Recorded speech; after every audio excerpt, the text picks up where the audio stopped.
Hey guys, it's Mike here, and in this video, I want to bring you a discussion in which I'm going to be addressing something which I feel has been kind of making the rounds ever since Dragon Ball Super Broly's really second trailer came out. And, ever since we were getting certain materials about this movie, and the portrayal of certain characters from it, particularly Bardock. So, one of the things I've seen in my own comments, as well as, on Twitter, on Instagram, and really around the internet, has to do with Bardock and, whether or not this retelling of Bardock, so to speak, this reboot in many ways of the Bardock character has ultimately ruined the character. And whether or not this has ultimately kind of set him back as a character to what we have now. So, what I'm going to be doing is I'm going to be comparing this version of Bardock to the prior versions of Bardock, and I'm going to be bringing it to you guys live today because one of the reasons I feel like I wanted to do this today is because I noticed most of my content that I bring you guys is really kind of, it's edited, it's filtered, I boiled down my thoughts to the most concise way that I can to bring you guys in these videos, but I also want to bring you guys, something that's more raw, unfiltered, and on top of that, I also want to bring you guys something that you can be more involved in, thus this particular video. So let's first begin with, the main question again of Bardock's depiction in this particular movie. Now, the reason why I've said in the past, in a recent Q&A, and now here again today, I'm going to kind of reiterate myself that I don't 100% think that this new depiction is anything that's breaking too much ground or is, the thing to single out, is because this depiction that we see of Bardock in the flashback of Broly, of Goku, and Vegeta is actually really a adaptation of something else that Toriyama has done in the past. This is what's called Dragon Ball Minus, which was a special chapter at the end of Toriyama's most recent, manga that he actually completely drew and, wrote everything for, as opposed to the most recent super manga, and that is Jaco the Galactic Patrolman. So most of what we're seeing from Bardock, him having a wife named Gine, the fact that Bardock, has different style clothing, the fact that Bardock is more of a kind father, at least when it comes to Goku, because Raditz certainly doesn't seem like he was kindly raised.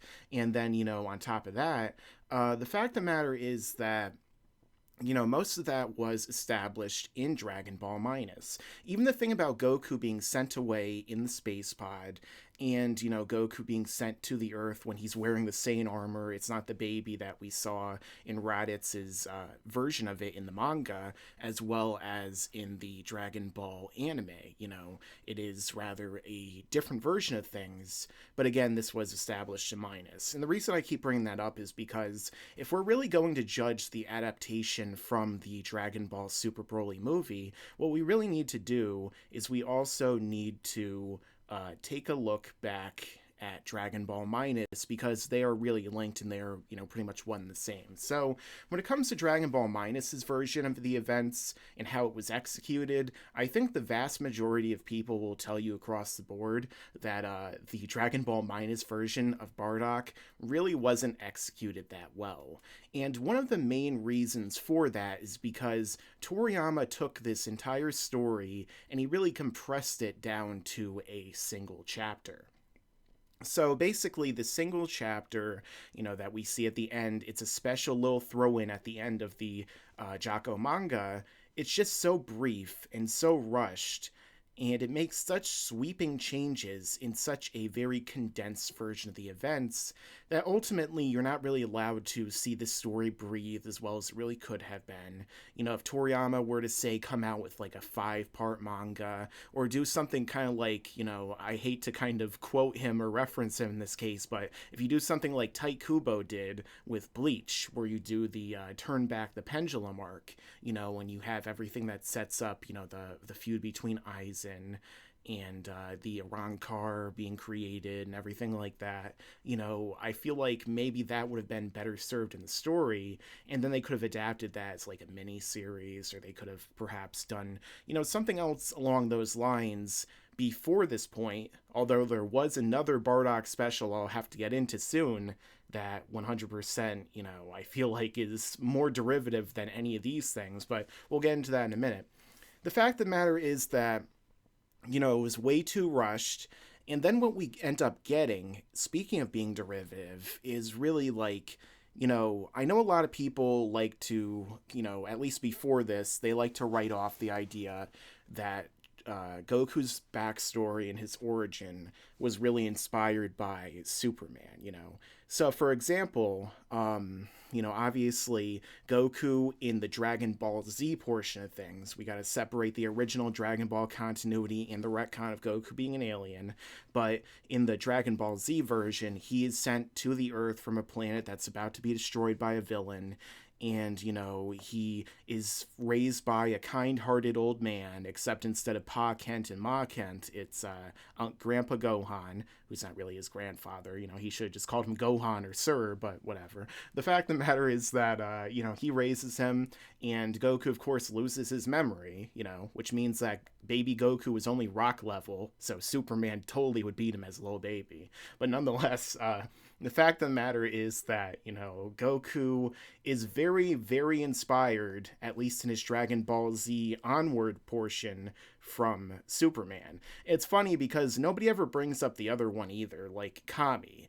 Kami literally Toriyama just looked at Goku's backstory, he looked at Superman's backstory, and I guess you could say Moses' backstory, because all of them are based on that. Even World of Warcraft has its own Moses allegory, where the baby was sent down the river, as his parents were being killed.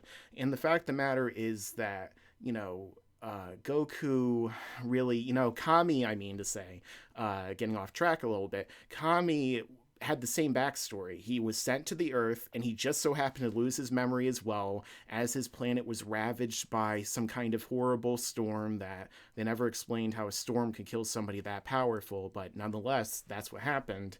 So, again, Dragon Ball Minus took this and they made it even more derivative, because in the original, Bardock, the father of Goku, and then, as far as we were told, at least heavily implied in the Dragon Ball manga, Goku was sent to the Earth by these, like, evil parents, these evil Saiyans. Bardock was never a good guy. He fought against Frieza to defend his planet. He fought against Frieza in order to, overcome this person who was going to kill him, but he still went around the universe wiping out planets and entire, systems of people. So when you take that, and then you change it to where Bardock is a loving father, Gine is a loving mother who wasn't a warrior, she was just somebody who worked in a meatpacking factory. Goku was raised well, and, even though he was a little rambunctious when he got to the Earth, he was still, sent there for a reason other than to wipe everyone else on the planet out. I don't know how Raditz didn't know about this, and yet he somehow knew that the parents sent him to another planet. Did they leave that out of the scouter communication when he was on that planet with Vegeta, Nappa, and those two Saiyans who we never even, I guess, learn their names? I'm sure that someone will tell me in the comments what their actual names are, but the fact of the matter is that, why would you take something that's so interesting, something with Goku's backstory where it isn't just, oh, I'm a good guy sent to a planet, but I lost my memory, but I'm still good. You take a character who really was supposed to be evil, supposed to do wrong, sent from people who were evil and did wrong, and then he is basically redeemed once he loses his memory, and he becomes the champion of that planet. That's way more interesting in most fans' minds than, simply sending Goku to the Earth because, oh, we gotta protect you from Frieza. So, nonetheless, I feel like that is certainly something that is a drawback from Dragon Ball Minus, and the same thing happens in the Broly movie. So, when it comes to the Broly movie, I honestly feel like the execution was better, even though, again, they still didn't take some of this advice I'm giving, at least, in retrospect advice. They didn't necessarily go and, take the story and make it better in the ways that Bardock is more ambiguous. They didn't necessarily take, some of the better ideas from the original story. There is a brief little moment where Bardock is resisting, and I say original story as in the original TV special, which I'll get into in a minute. But Bardock is resisting, and they do show that, but it's nowhere near as epic as when he was in the atmosphere of the planet, and he was facing down with Frieza. Frieza, I will defeat you, and the whole thing of how he could see the future, and right before he dies, he sees Goku standing off against Frieza in a scene that never actually happened. It was pretty weird, but nonetheless, he sees something like that, and it's just far more emotionally impactful there. So, when it comes to the execution of both, ultimately, I feel like they both kind of fall short, but in terms of making like a cohesive, coherent film, they compare this to like every other Dragon Ball Z movie. For the most part, this gave us a far more interesting backstory for its main villain. It made us more sympathetic towards them. It connected him far more closely to Goku and Goku's fate and, Goku's entire journey, which I'll be discussing Broly in perhaps, a kind of swap between the characters in the future in another video. But the fact of the matter is that, it was good, I feel like, within the course of this film, but when you take it out of that vacuum, so to speak, and you really apply some of these effects to the greater story as a whole, those issues still are there, which necessarily come from, Toriyama returning to the franchise really decades later, and, kind of altering how these characters were always portrayed, at least in the greater franchise, as opposed to simply saying, this is the new version, or what Toriyama always had in his mind, which I find that hard to believe, because Toriyama basically took Bardock from the Bardock special, and then he, copied a scene from that in his own manga when Frieza recognizes Goku, which we also see in the Dragon Ball Z anime, and I believe in Kai, and, that was his version of Bardock, which is something he copied and pasted from Toei, so it's funny that now he's taking that copy and paste, and copying and pasting it again, and making it, even more watered down, so to speak, and making it even more derivative of Goku in that Moses story. But moving forward, which version of these do I think is the best? Which version of all of them, so the original manga, the Bardock Father of Goku special, and then these other two versions is the best, and which did it the best, the overall execution? Definitely for me, I would have to say that Bardock, the Father of Goku, is by far the best version of Bardock.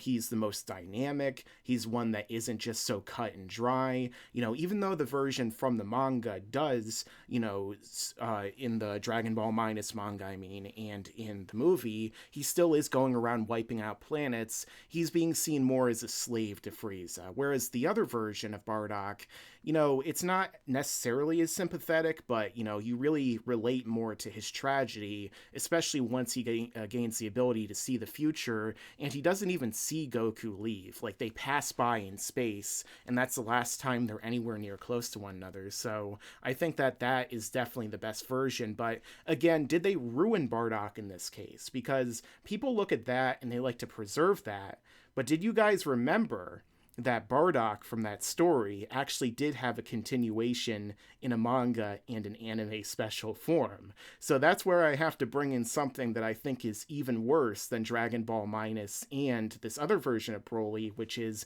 episode of Bardock. Because remember how Bardock at the very end of the Dragon Ball Father of Goku special was killed, and it was a heroic death, and even though he was still an ambiguous kind of bad guy from certain people's point of views, it was still a really interesting tragedy. And forget that, let's just have him go back in time through a black hole and suddenly be healed and be even stronger, and then Frieza's ancestor, Chilled, a completely original name with a very original design, shows up, and he's with his other people. And remember those robes that they wore in the filler that Toei filled in when Goku was on his way to Namek? Oh yeah, let's just ignore all of that. Let's just copy and paste that and say, oh, it's, this is how Frieza's entire origin really started, and the origin of the Super Saiyan legend, and Bardock becomes a Super Saiyan and defeats this guy who's Frieza's ancestor that he still keeps calling Frieza for some reason, even though it's obviously not him, because he smacked some kid from an indigenous species that his own species wiped out in the past. But trust me, Bardock's the original Super Saiyan, guys. Don't even question it. So, you know, I feel like that version of Bardock, if you're going to say anything really ruined Bardock, that version of that special would really be the thing to do it. But ultimately, it really comes down to who you define as Bardock, at least in my estimation, because if you believe that Bardock is the character from the greater overall story of Dragon Ball, your perfect ideal version of Bardock is from the special, then sure, somebody taking that version and kind of watering him down and making him more like Jor-El and making his wife Gine more like her, his wife. I feel like, yeah, maybe from that perspective you can argue, sure. But if we're just looking at Bardock from the original Toriyama version of the manga, again, this guy was only in 2 panels of the entire manga, so when you look back at that, it's just some guy floating in space and Frieza kills him. So is that really ruined by changing it a little bit and maybe having him have a different identity, or at least, not a different identity because he was such a blank slate at the time, but like a different appearance? He's more loving to his son. Does it really ruin that? Does it really ruin that shell of a character who barely even existed to begin with? I would have to say no in that case. So, again, what is Bardock in your eyes, and how do you define this character in terms of like your overall canon for him, I suppose you can say. And there you go. You would pick your own question from that, or your own answer at least. Bardock might be ruined from a certain point of view, but if you're just looking at him as a blank slate character, maybe they even improved him a little bit because, again, 2 panels in the manga, it's kind of hard to say that 2 panels is a little bit better. So with that being said, guys, I am now going to get into some of your responses to this in the chat, as well as some of your questions that you may want to ask me. After all, I wanted to make this more of an interactive event. So let's get into some of that right now. And again, as you guys can see down below, as I've said in my chats in the past, or in my live discussions with you guys, there is the super chat option down below right here. It does help the channel, and any questions or comments that go with this will be prioritized. So, again, let me know your own thoughts down here that you're watching, and make sure, to let me know in the comments for people who are watching this video afterward, what exactly you think about Bardock. Do you think that overall he was ruined, or do you think that there wasn't really that much to ruin? Again, let me know right now and in the comments down below. So, let's see. I actually thought the rewrite of the Saiyans outside of Goku's family was an interesting other side of the story propaganda kind of situation. Yeah, I mean, maybe if they had kind of phrased it, let me zoom in a little bit more because I'm sure that's hard for you guys to see some of these comments.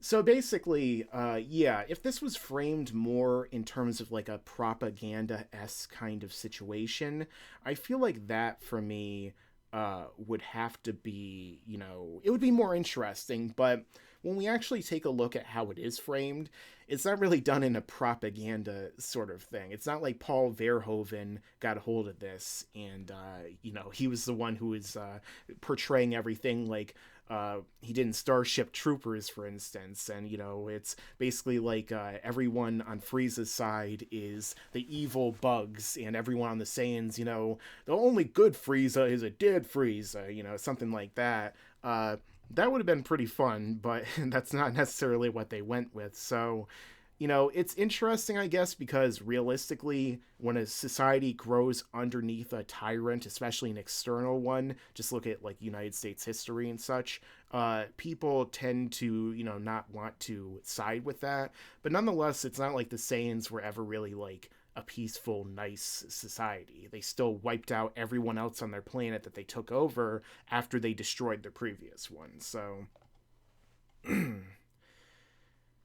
The story of the Saiyans is not good versus evil, but rather it is bad versus worse. Yeah, I guess you could say that. Again, I'm sure that some Saiyans were good, especially in the Dragon Ball Super version events when we have the Super Saiyan God. But nonetheless, I would have to say that, that's how it was originally framed. And even Goku, for example, when he saw that Frieza, when he was talking to Frieza, for example, and Frieza said, oh, I destroyed your species, how does that make you feel about it, basically? And Goku was like, oh, the Saiyans paid for their crimes. So even back then, Goku was saying that the fact of the matter is that he didn't really sympathize with the Saiyans. He didn't really, say that the Saiyans were someone to really be, rooting for, someone who was really in the right, but rather he was someone who was saying that, these people did evil things, they made evil actions, even though I am by genetics linked to these people, the fact of the matter is that nonetheless, they are not really who I am. Although, interestingly, if we look at the end of Dragon Ball Super Broly, or if we look at, Dragon Ball Super Broly in general for people who may not have necessarily seen it yet, one thing I would say is that, it seems like Goku is having almost like a different kind of character development in that way. Instead of back when he faced Frieza for the first time, Goku stated how, essentially he he wasn't really believing in himself truly being a Saiyan. He wasn't truly embracing it. Even though by the end, when he was going to fight for Frieza, or to fight against Frieza after Vegeta's death, he seemed to embrace it a little bit more, especially in the anime version, where he was seeing flashbacks of Frieza, or of Vegeta, King Vegeta, Bardock, and, so on. It seemed more like he was going that direction, but now, after this, he's like, okay, Broly, call me Kakarot, I am basically accepting, as I see more and more Saiyans from my own universe and, from just the other universes, like Universe 6, I am now more inclined to line up with my own Saiyan heritage. So, I think that's an interesting change that they made, but nonetheless, I feel like, the Saiyans were never meant to be good. So, what if Kale and Broly met? I kind of wonder what would happen there. As I discussed recently in my What If Broly Was in the Tournament of Power, at least What If Dragon Ball Super Broly Was in the Tournament of Power video, with that, I had said that maybe he would catch Kale's eye and she would catch his, and maybe they would maybe Zeno would be like, hey Daishinkan, put on some Barry Manilow music, I want to see where this goes. And they would, and I'm not entirely sure where that would go, but I have a feeling that the ring and those inside of it wouldn't be able to survive it. So that's probably what I would say is what would happen. So yeah, Bardock is still a douche in the new movie. I mean, it's not like he's ever presented as being like totally good, but nonetheless, it's not quite what I would call, as evil as he was in the past. And let me see, what else have you guys said? Why do people care about this change in Bardock's character? Well, I already discussed this at length. Why did Vegeta not have a halo when fighting Buu? That's an interesting question, because it brings up the whole idea of you take Vegeta, who is dead, and then you fuse him with Bardock, who is, or no, now I'm so into the Bardock thing, I'm starting to call his son Bardock. Maybe if Gine didn't jump in the way and say, no, you can't name your son after yourself, then maybe it would have been a little bit better. But anyway, Goku, you take him when he was alive after giving the old Kai's life, and then you take Vegeta, who was obviously dead. So why does Vegito not, have the halo? Why is Vegito not dead? I mean, maybe you could bring up Schrodinger's cat and say, is he neither alive nor dead? He's so fast so we can't really observe him. But nonetheless, if we get into like the reality of the situation, I guess it's if you combine someone who is dead with someone who is alive, you're essentially putting life into that dead body. Not to mention, there is a question because they do say that, the new fusion is in effect its own kind of life form. It's a new person. So can you really have a fusion who is completely dead? Can you really have a fusion that has the halo over it? I can't remember any situation, maybe in video games or, extra materials where they do have a fusion that has the halo. But, aside from like if a fusion fuses together and then dies, which I don't know if they would still stay together as a fusion, but I'm not sure if they would ever really need to have that halo because, again, you're taking death and you're adding life, which, it's kind of I guess it would be like the opposite of adding or multiplying by a negative. In this case, you're going to have a positive number. So, why didn't Vegeta have it? Yeah, Gogeta did have it. Okay, there we go.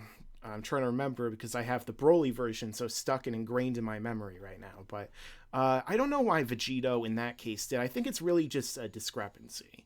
But I think within the course of the original manga continuity, what I was saying makes sense. But within the course of the greater, Toei story, I think it's the same reason why Goku can fight Master Roshi in his base form and his fingers are tingling. Oh my god, Master Roshi! So this is what it's really like when you're not holding back. You've been training in secret. My fingers are tingling. So yeah, maybe it's something along those lines. Yeah, so let's see what else. I'm not entirely sure which question I'm supposed to be answering here. Let's see. The rebellion still happened. Yes, as I mentioned before, the rebellion is still a thing that did, in fact, happen in this part of the story. I'm trying to share this stream out on my various social media things right now, although it doesn't necessarily seem to want to cooperate with me, so 1 second. But, when it comes down to that rebellion, again, that's another thing that I feel like they could have definitely fleshed out more. And one thing that I did want to bring up now that I think about it is the fact that Toriyama himself, and, thank you very much for bringing this up, at least bring this to my memory. Toriyama himself, in the Dragon Ball Super Broly movie, according to interviews, according to information such as those translated by Herms on Twitter from Kanzenshu, definitely check him out. According to that, it's been stated that Toriyama actually wrote a script for a screenplay that was more like 3 hours long. So, maybe they had a really, more fleshed out, in-depth version of the backstory there. Obviously, how are you going to fill 3 hours worth of story other than, fighting in this case, you would think. But I feel like, Toriyama, as we found out in the past, like in Resurrection F, when he had that big battle between the 1,000 soldiers and the Z Fighters, Toriyama actually basically wrote, from what I remember, they fight. Like, literally, they fight. That's what a lot of actual screenwriters do, which is funny because you would think that when it comes to a screenplay, and when it comes to a script, the director and the writers, they write all of the different actions and movements out, but that's not really what happens. It comes down to, in animation, it comes down to the animators, and it comes down to an actual filming, it comes down to the stunt choreographer, it comes down to, people that are involved on the actual, the pre-production. It's not really written to the screenplay. So a lot of these epic moments and epic fights that happen, on the screen, when you go back to the screenplay, it's like, it's just like they fight. So I always found that really funny. And so I feel like that makes me lean towards, whether or not Toriyama wrote a lot more backstory fleshing out Bardock and Gine and Broly and even Paragus. Maybe there was a 20-minute segment about how Paragus, was a young Saiyan and he teamed together with King Vegeta and they overthrew the Tuffles, and then over the years they teamed together and they fought, and Paragus was slowly tempted to become evil, and his own father used to beat him, which is the reason why he thought beating Broly and actually hitting him with like bolts of lightning was fine. So maybe all that stuff happened. I think that'd be pretty funny if that's actually the case, but who knows. Yeah, there was some weird editing in that section of the film. Felt like there was a scene that was missing. Yeah, I feel like it wasn't just one scene though, because for example, look back at the scene when Whis gets involved in the action. Again, I'm not gonna spoil too much for you guys, or at least I'm gonna try not to. Over the course of this, it might not be something I remember, but the fact of the matter is, like, when Whis jumps into the action against Broly, he is it just, like, they show up and Whis is right there. So it's like, what's going on here? Why did they never actually show Whis, like, reacting to Broly's power? Why didn't they show, like, Whis, like, talk to Goku and Vegeta, like, mentally or with his staff? Oh, I'm just gonna come in here real quick while you guys learn this ability. Why didn't they show any of that? They just show up and it's there. There was another sequence where Goku actually loses his shirt, which is another thing I noticed, and it's really weirdly done, because he's deflecting blasts and he has all of his clothes are there, and then just like one shot later when he actually comes back into the movie, it's like all of his shirt and everything is gone. So again, they didn't show the actual impact of that happening.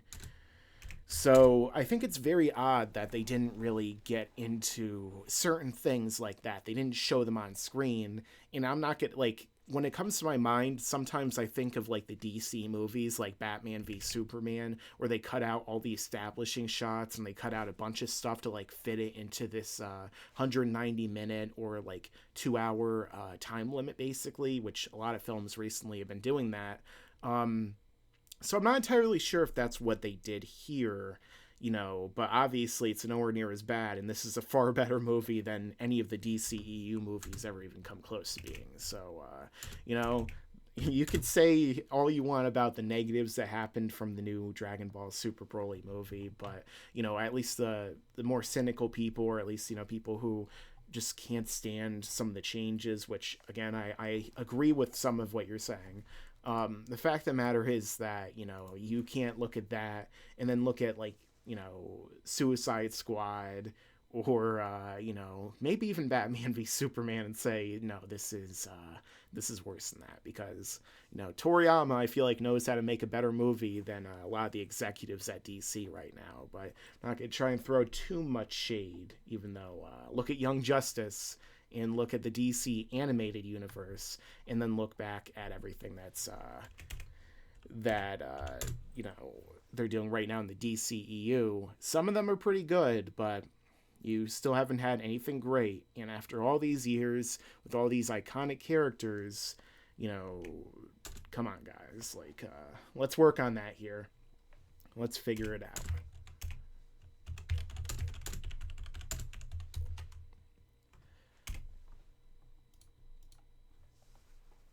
They ripped off Superman's backstory. I already kind of discussed that before. I guess like I said before, Superman also kind of ripped off another iconic mythological or religious figure, you could even say, in his backstory. So nonetheless, I feel like that is something worth considering in this case, even though it's not necessarily something that I feel like, it's like most fiction is derivative of something, I want to say. Most stories we see have, they date back thousands of years to other mythology. Greek mythology, the version of gods that we kind of see in Dragon Ball right now, they're almost evocative of something like, Greek mythology, of the Norse mythology, these gods who do battle with one another for the fate of the entire creation. So, you know, again, they did kind of knock off the whole Superman backstory, but nonetheless, they also, you know, so they took things from other elements throughout history. And do I even need to talk about the obvious, like, you know, parallels that were purposeful in the original Dragon Ball, and there still continue to be some even today of Toriyama borrowing elements from, you know, the Adventures of Sun Wukong, the Journey to the West. Again, some people don't think they really ruined him, and they're not particularly interesting, or, you know, at least this version of Bardock isn't really interesting, or him as a character. And again, like, I guess I can understand where you're coming from for that, because Bardock, in and of himself, is a character who really required people to imprint something onto him. You know, like I said before, he was basically just two manga panels. So nonetheless, when you really come down to that, I feel like that is going to definitely be a determining factor in whether or not something can really be ruined, if he's really more of an idea inside of your head. And when something is more of like an idea inside of your head, it's almost like when you read a book and then you go see a movie that's based on that book. You know, you've visualized everything inside of your mind. So when it comes down to that, you know, you go to see something that someone else is stepping in the way of. You know, I think like Lindsay Ellis once said, you know, it's like you're seeing a middleman stepping in and putting his own interpretations of all these events unfolding on the screen, you know. So when you take a character who is literally like two panels and would probably encompass like a few sentences or maybe even paragraphs in the book version, if they were to ever do a book version of this, you know, obviously not a manga, like a written word book, the fact of the matter is that people are always still going to attach, you know, things to them. And the less that a character is fleshed out, the more that people project their own ideas onto them. So if you project your own ideas and your own, you know, morality, or your own kind of ideas of who this character is onto a blank slate, so to speak, then ultimately when somebody else tells you, no, they're this way, then that's going to result in you not necessarily being happy with that particular choice. So again, they're kind of fighting an uphill battle, and it makes sense, you know, just for them to have just said, screw it, you know, Toriyama, you tried, but maybe we should just maybe we should just copy and paste the Bardock from the special and put Broly in there. But, you know, even then, I feel like, no, you know, not everyone will always be satisfied. So that's something you also have to take away from this.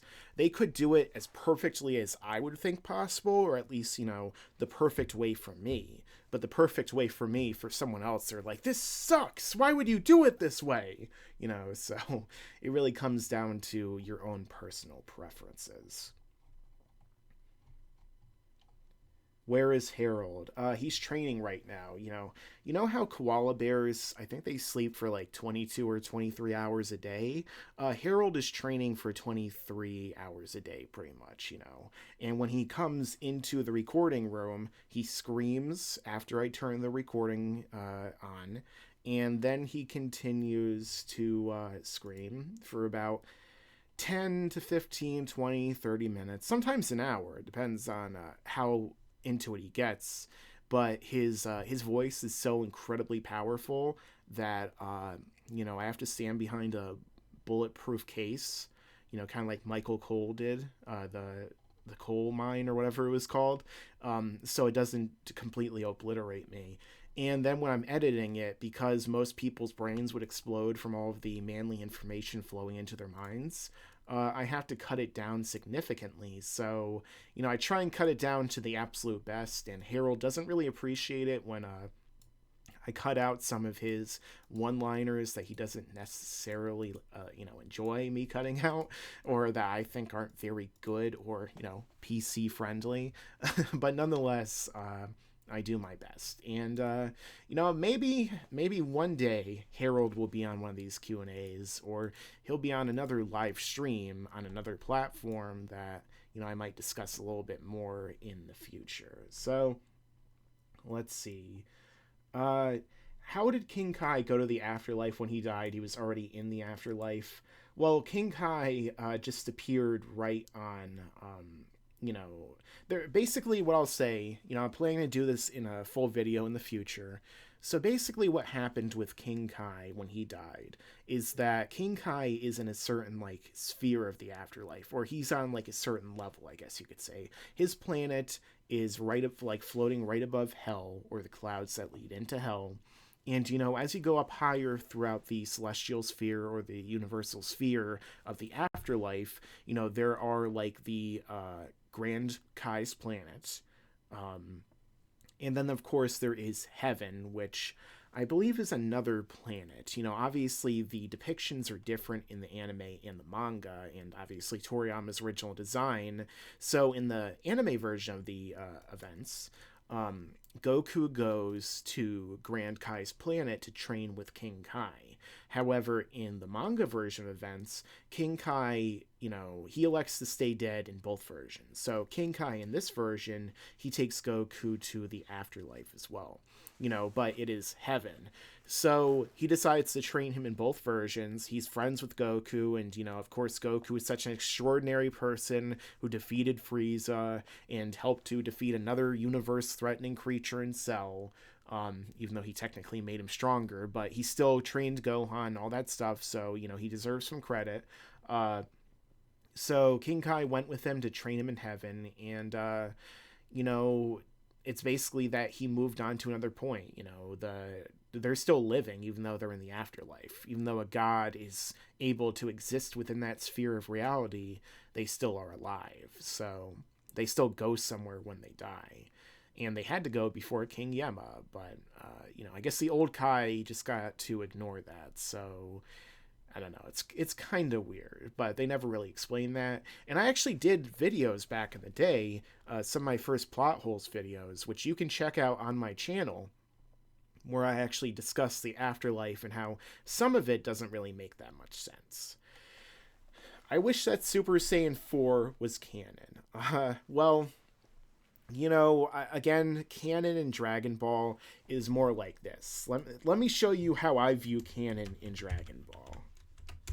You know what? That's not enough. Let me show you how I view canon in Dragon Ball.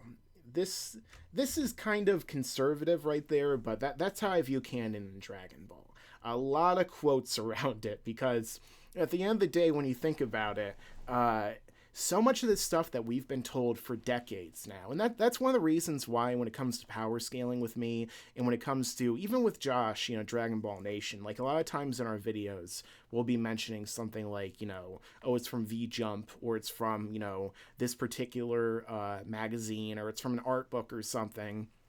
What we usually say at that point is like, you know, take it with a grain of salt, because at least in my eyes, and I do plan to do a video about this in the future, there's just so many videos I have to do, guys. It's like what Willy Wonka said, you know, so much to do in so little time after he struck and reversed it. But, you know, when it comes down to this, I don't view canon necessarily the same way as a lot of other people do, where they say, oh, everything's canon that Toriyama said, or everything is canon that Toei says. You know, for me, you know, canon is such a it's such a kind of ethereal thing within Dragon Ball.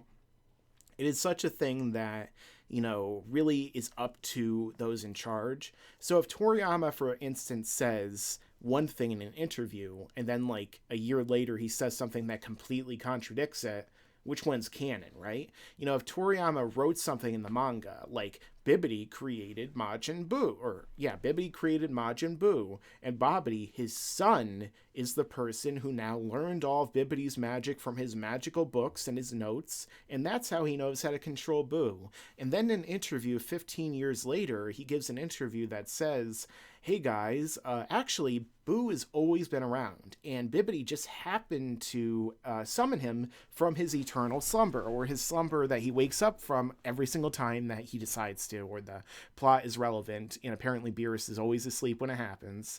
And, oh yeah, also Bibbidi and Bobbidi are the same being, and, you know, Bobbidi, for instance, He actually is a doppelganger of Bibbidi who knows all of his magic and gained all of Bibbidi's powers right when Bibbidi died.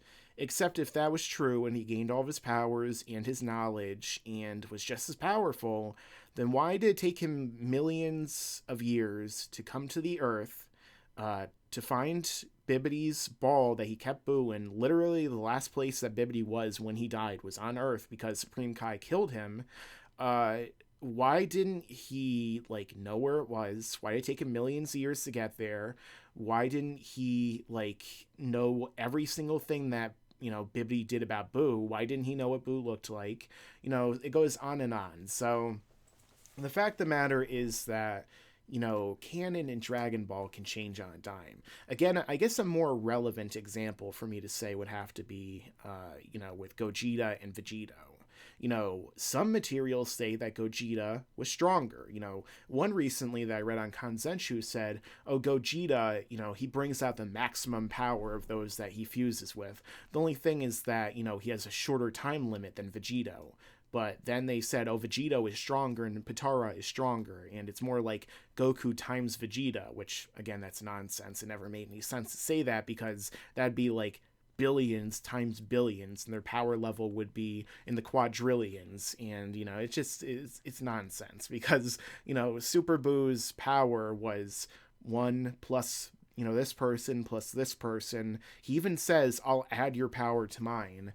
And yet we're supposed to believe that, you know, Vegeta was billions or quadrillions of times stronger than base Goku. It's nonsense. But nonetheless, you know, things like that, they give it to us and then they completely change their minds. So again, for me, the best manga, I guess, or the best canon we can go with is the Dragon Ball manga, you know, from when Goku meets Bulma to when Goku flies away with Oob, even though they've actually retconned some of these things multiple times. But again, if they were to ever reboot Dragon Ball or remake it or do movies based upon it, the first thing that they're going to look at, you know, for the complete authority is going to be that manga, you know, because especially nowadays, you know, maybe back 10 years ago when they did the Dragon Ball movies, like the live action ones, and, you know, 20 if you want to count the Magic Begins, you know, it was more based on like the anime, you know, but nowadays, because the producers actually want to get points with the fan base, they want to go in and say it's based on the original manga, like they did with Ghost in the Shell, for example. Oh, it's based on the original manga, guys. So, you know, it's directly from the creator. They'd probably have Toriyama involved, but again, you know, that is really, for me, primary canon, and everything else is a varying array of different things. So, next up is Dragon Ball Super the new GT? I mean, it's funny because GT was originally supposed to be in the time gap, and Super, you know, would have potentially been afterwards, so maybe. Dragon Ball Super, in my opinion, is not canon. GT is better than this. I don't know, I rewatched all GT recently, and I never enjoyed anything in it as much as I enjoyed the Broly movie. And I don't even like Broly. Well, I like the new one, I guess. How terrible. I wonder if Goten will ever... I wonder if Goten will ever grow up. Hell, he looks younger compared to DBZ Goten. Yeah, he'll grow down. Let's say that. He's going to grow so far down and so much smaller, he's going to, like, go the opposite direction. So he'll get taller that way. Or maybe they'll stick him into the taffy machine from Willy Wonka. Do you think Gine would work well with the original Bardock? Maybe. And I'm pretty sure that I already answered your question on a recent Q&A, so you should probably check that out. Power levels are BS. What a very original comment. I have to give you that. I mean, I've never ever seen or heard anyone say power levels are BS in my entire life, especially not since I started doing YouTube, especially not in my comments. That's, yeah. Another thing, Toriyama was not the sole writer. Yeah, obviously the editors helped him, and really his editors, you know, really, that's a whole different question. I feel like probably the best person you can watch a video on about that would have to be Lance or Mr. Fusion's video that he did, or at least his panel that he put on his channel. I know that rhymes. In which he said that he was discussing like the whole airing history of Dragon Ball into Dragon Ball Z, the changing of the different editors behind the scenes. So that's definitely a great thing to check out because he's very authoritative on that. And just his whole channel in general. You know, his Dragon Ball dissection series is great. Definitely recommend checking that out. So, you know, definitely do so. I definitely recommend it. Definitely. Did I say definitely enough there? Because I feel like I probably did. What does canon mean? Okay, so canon is a term. I'm not sure if you're being serious right now, but I'll answer this for everyone, I guess, in the future. Canon is a term which is meant to basically exclude things that are not a part of the true or, you know, divine story which is unfolding before our eyes, or, you know, so for example, canon really goes back to old religious debates. So basically, let's take for example the Bible. There are, you know, certain books, for example, you know, apocrypha they call it, in which they do not count them as a part of the true canon of the story. So that means that they are not something to be counted, they're not something to be cited, and they are not something which truly transpired within the course of this theological train of thought. The same thing can date back to, you know, ancient Greece. You know, which of these stories about Hercules and about Zeus are actually accurate? You know, which of them were written around this time and which of them were written afterward that don't fit in with the general ideas that were being conveyed, you know? So it really took from religious circles and religious debates between individuals that were, you know, scholars, for example, academics, and then it transferred onto actual fictional stories. Because when you really look at it, Dragon Ball, you know, comics, why do people keep swearing? You know, we're doing a video here, guys. Dragon Ball, various comics, those are really in many ways like the new mythology, or at least people, you know, refer to them more as like new mythology. You know, Captain America, Superman, Batman, and yes, Goku, Vegeta, and so on. They are like the new Zeus, the new Heracles, the new Thor, the new Odin, you know, the Supreme Kai and Beerus are like the most powerful destroyer gods of all, you know, that rule over all the people. Instead of having, you know, your High Father or your Sky Father, if we want to go to the, you know, the DC terminology, you know, you have your Zenos. Instead of your one above all, or instead of, you know, the father of Zeus and the father of all the Titans, instead of the original being that was thawed from the ice in Norse mythology, you rather have, you know, again, Zeno, or you have some of these powerful beings like Zalama or the Grand Priest. You know,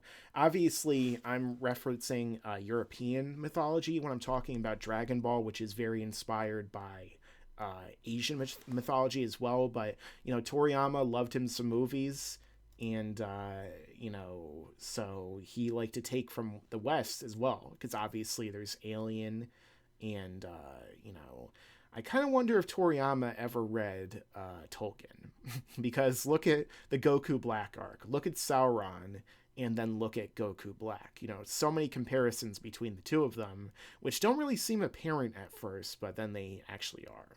And both of them even had a magic ring after all, so. Another Broly trilogy. I don't know if they're going to do a trilogy of movies. I mean, maybe they'll do another movie before the series comes back, but I'm pretty sure Dragon Ball Super is coming back with a vengeance, so we'll have to see. We'll have to see. Gohan will eventually turn into a stick. Yeah. If I could like this comment, I would do that right now. Why don't you complain about Broly's power growth like you did with Kefla? Did you not see my review or any of my videos since it came out where I said that I thought it didn't make that much sense within universe and that it was kind of dumb? I'm guessing the answer is no. Moving on, Tapion training with swords and spells with future Trunks would be badass. Well, yeah, obviously. We don't get enough swordplay choreography in the franchise. I mean, I guess that it's because Toriyama doesn't really like using characters with weapons. I mean, even look at the power pole, for example. You know, the power pole, you know, that was like Goku's sword almost. It was his bow staff. It was his weapon that he would use to fight the forces of evil across the world. And also, you know, he could jump pretty high with it because it could extend super far. It was also a commentary on his own puberty and growing as a child. Well, I doubt that, but, you know, people like to establish that Toriyama had other things going on underneath the surface, so let's add that. I mean, Goku's power pole grew so big once he started to get into a teenager that it went up into the sky, and he trained with God himself, who he punched in the face. And also, God looked like a giant slug man. It's pretty weird. But yeah, I guess that's an answer to your question. Are Bulma and Chi-Chi ever going to use the Dragon Balls and never let Goten Trunks grow old? Maybe that's the reason they haven't yet. And maybe they're going to get the Dragon Balls and say, I wish that we were teenagers now. And then Shenron's going to look at the camera and say, that is beyond my power. And they'll zoom out and they'll show Gawasu, and he'll be watching GodTube. And next to him will be Toriyama, or Toribot, his in-universe avatar. And he'll say, Toribot, when are you going to make him grow old? You know, them being young isn't good for GodTube ratings. And Toribot will say, wait, they exist? I forgot. And then he'll make them old again. It's all going to work in the end, guys. Don't worry about it. Let's see. How's my day? It's not too bad today, guys. Thank you for watching. Every single one of you guys, by the way. You know, thank you for watching the stream. I know I don't do it very often, but I wanted to do something different today and bring you guys, you know, an interesting discussion that you guys can be involved in. And I, you know, am thankful for you guys joining me today. Thankful for 100,000 subscribers that we finally achieved this year on YouTube. Well, actually, technically last year. It's, you know, the time flies. But, you know, thanks to all you guys for, you know, helping out with that. And together, I think that we can continue to grow even bigger in the future and make even better content, which is my goal. So, again, thank you guys for checking this out. You know, let's get rid of this comment. Whatever happened to the power pole? Guys with the wrench, hey, Golden Scouter, what's up?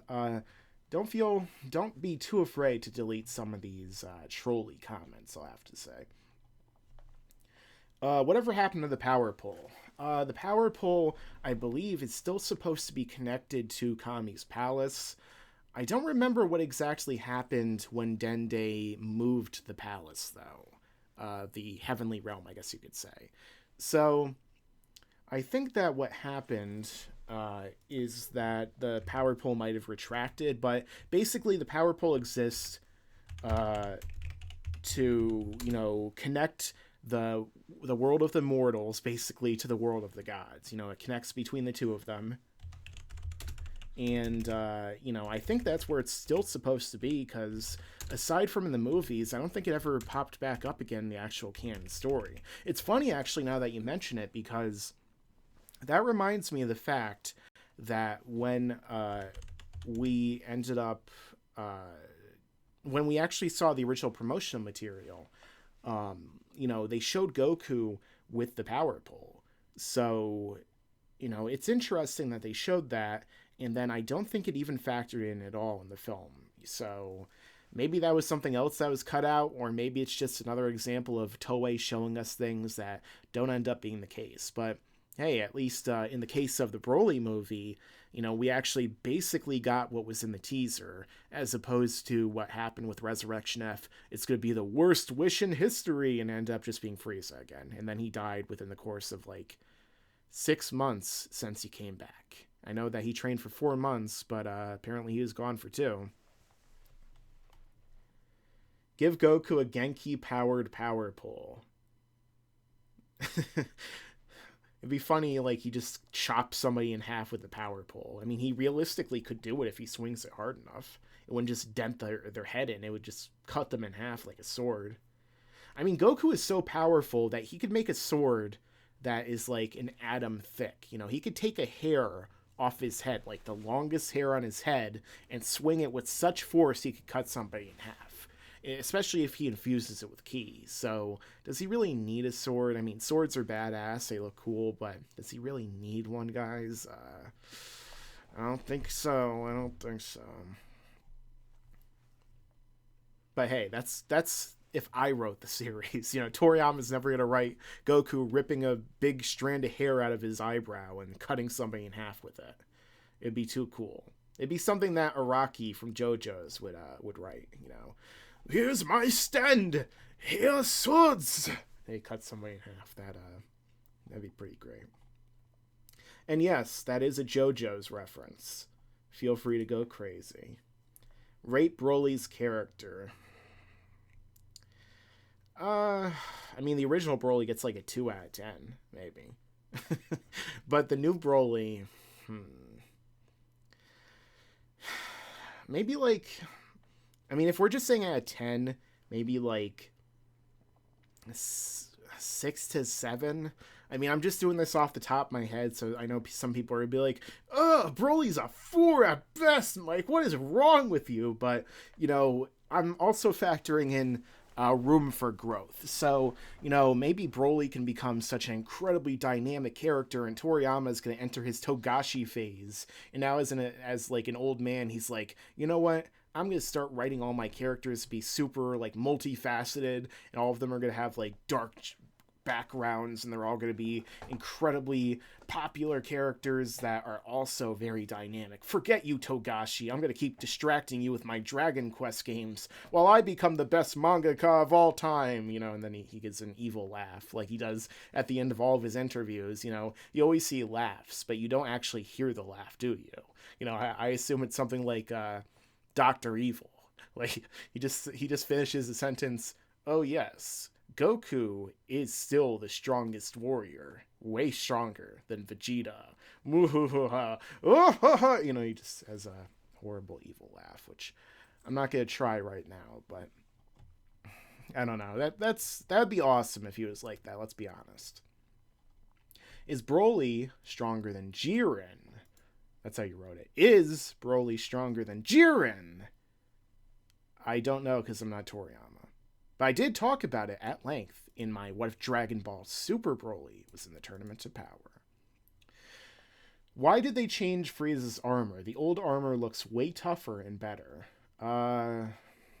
Because Toriyama forgot what it looked like and he didn't want to be bothered to read his own manga. Anyway, Toei is the best Dragon Ball villain. No comment. Is Toriyama a vampire? Hey Harold, you want to answer this? Oh yeah, I just got back from the gym. Is Toriyama a gains vampire? I mean, yeah, just look at Gohan. I mean, let's be honest. I mean, the Gohan, he went from being such a jacked little 12-year-old boy, or 11, who cares? The fact of the matter is he went Super Saiyan 2, which means that he was 22 when he defeated Cell. I mean, that's just how math works. But the fact of the matter is that nonetheless, that he went from being a jacked little kid to being a scrawny little adult. And then now he lost his gi. I mean, what's going on? It's ridiculous. Doesn't make any sense whatsoever. He can't even find his own clothes. I mean, damn, every time I go to the gym, I know exactly what my workout clothes will be. Nothing but the thong. I mean, damn, everybody's got to look at me as they pose in the mirror. It's ridiculous. Yeah, he was 9 years old in the manga. Yeah, and you're 9 years inches on your biceps. I think I know Dragon Ball better than you. I have pumped iron next to Akira Toriyama. He pumped out 12 pounds of it. I pumped out 12 billion. I'm done with this. Goodbye. Well, okay, Harold. Yeah, so I guess that's the answer to your question. He's a vampire! He's just like Dio from the JoJo's Bizarre Adventure. He sucks out the gains from the Gohan, and he turned him into a CrossFit loser. Ah! Yeah, okay. I know, Harold. I really wish that Gohan, you know, wasn't a CrossFit loser, but, yeah. I mean, let's be honest, though, Harold. If we're going to be completely honest here, Videl was the real one who sucked out Gohan's gains, right? Right? You disgust me. That isn't even funny at all. I mean, damn it, what's wrong with you? Why you always tell these unfunny jokes? I thought you were Laughingstock media. I never even laugh at your jokes. The hell's the problem with you? Sorry, Harold. I'll do better in the future. Maybe. Please don't hit me. Shut the hell up! I'm tired of you crap. Seriously, he's a funnier joke than anything you've ever told. Gohan having a future in the series that isn't anything other than picking up and reading books? Oh, you telling me to shut up? I hide your comments! Oh, great. Now you just broke my mouse. This is ridiculous. I mean, come on, Harold. This is why I don't let you edit your own videos anymore. Because every time you break my computer, you break my mouse. Shut the hell up! I'm tired of you crap! What is wrong with you? God, go lift some weights. Stop lifting the videos and the mangas and putting them to your face. The strong men don't need to read any books or the comics. They already know everything because the gains does the work for them. You lift enough weights, you already know all of this by heart. Okay, fine. I guess that I will try and lift more. Yes, you damn well will. I'm the angry Austrian, and I'll be back. Okay, Harold. Well, I guess I'll talk to you later when you show up in another 6 months.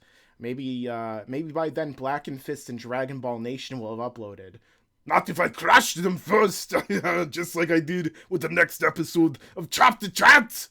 Oh wait, we're not supposed to mention that anymore. Goodbye! Okay, I don't know what you're talking about, Harold. Like, what happened in the next episode of Chapter Chat? Why does Chapter Chat sound so familiar? It's almost as if my mind was erased, like my memory. Huh. Now, what is this Chapter Chat? I don't know. Who in DC would last with Videl?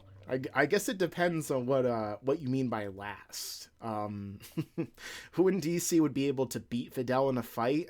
I mean, she would be able to beat most street level fighters.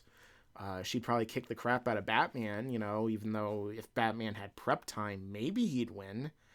But it's kind of hard to prep against people in Dragon Ball unless you know their exact weaknesses, what's Videl's weakness? That Batman would kidnap her child and then Pan would beat the crap out of him? Like, sorry, Batman, you've met your match. It's Videl, and she doesn't even fight anymore, so yeah. Harold would easily beat Ultra Instinct Shaggy at 10% of his power. I mean, maybe not easily, because Shaggy does have, like, some Toon Force powers on him, but Harold has assured me that the power of the gains would nullify Shaggy's Toon advantage. Oh, thank you very much. Donation from GEEKLIST. I like your name. And that is, I believe, Tomislav did that picture. He also did my banner and my thumbnail on Laughingstock Media, or Laughingstock Cinema, rather.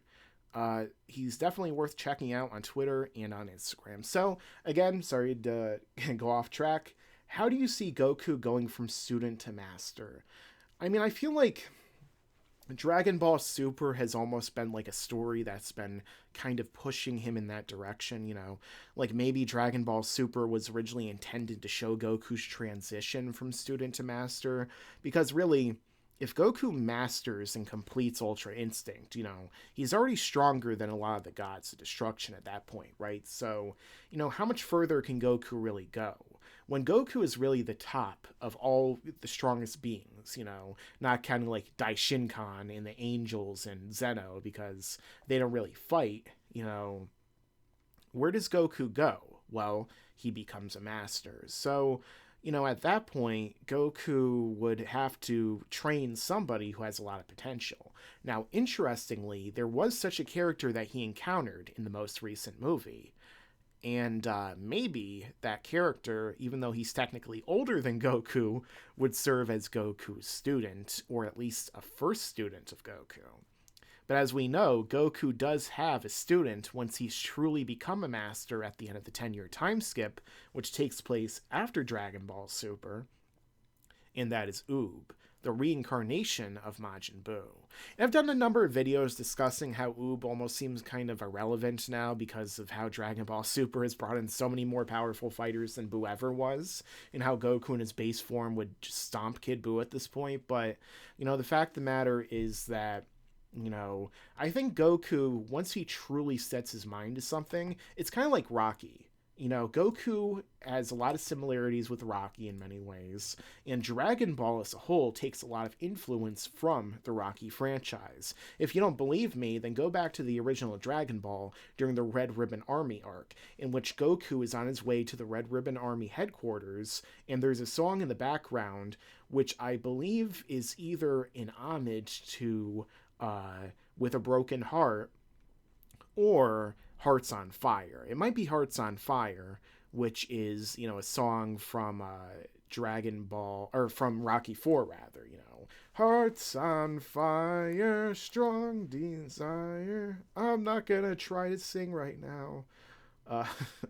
You know, I'm not even gonna try right now. My throat not gonna agree with me there. But, you know, I think that Goku could make a great teacher as long as he stops being a selfish person, a person who is truly devoted to himself above others, you know, that is to say, and he devotes his mind, instead of making himself the superior number one above all, he devotes his mind to making his student the number one above all. Just look at how well he trained Gohan, for example. I think that's a perfect example here, because Gohan, you know, he went from being a normal base Saiyan who was weaker in base than, I don't know if he was weaker than base Goku, to be honest, considering how well he was doing, you know, earlier on, you know, how he was training with Piccolo and Goku, who are vastly more powerful than, you know, normal base Saiyans would have been at that point. But he takes Gohan and he makes him a Super Saiyan, and then he makes him a Super Saiyan 2 once he enacts this whole insane plan to bring out his hidden potential. So he effectively takes Gohan, you know, the scrawny little nerd that Harold would say, and he turns him into a badass Super Saiyan 2 character. So if he can do something similar with Oob, well, I think that that shows you that Goku could be a great master. Okay. It's sad that Gine told Goku never forget them, but when he does, yeah, it's sad or funny. It depends on how you see the irony, but yeah, it's supposed to be sad. I'll just say that. How tall is Harold?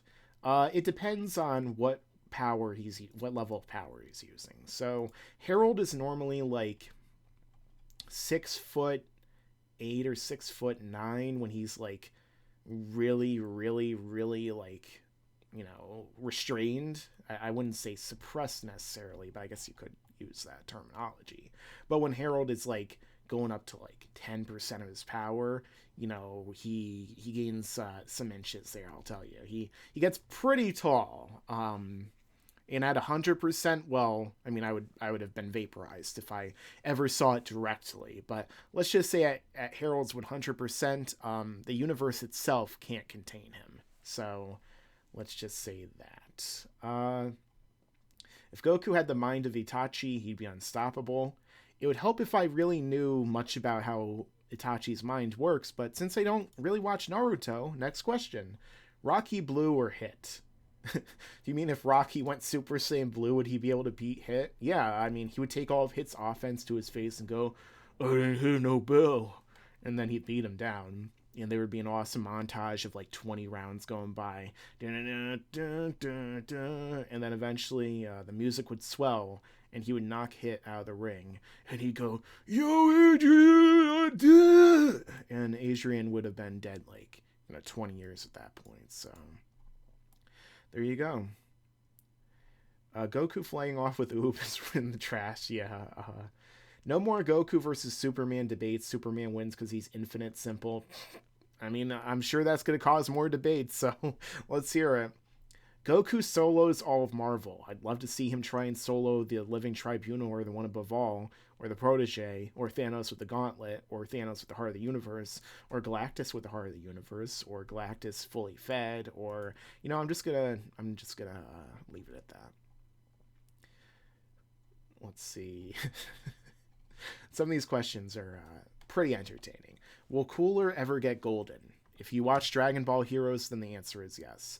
Can Piccolo spit out eggs like his father? I think I did a video a while back, what if Piccolo had children of his own, and I don't see why not. There's nothing that's ever said Piccolo can't reproduce. Harold versus Zeno. Well, as Harold has told me in the past, you know, even though Zeno might be basically the closest thing to omnipotent in the Dragon Ball universe, although I guess you could say that maybe that would be Zalama or the Super Dragon Balls, considering they can grant any wish. But, you know, who would win? The fact of the matter is, at the end of the day, Harold's gains are so powerful, they negate pretty much every other power. So, you know, who's going to win in a fist fight between a little baby and a giant guy that looks very similar to Arnold Schwarzenegger? It's pretty obvious in my book. Jiren. Yeah, Jiren disappointed Harold in the last story. Didn't Zeno kill Harold before? No. Not even close.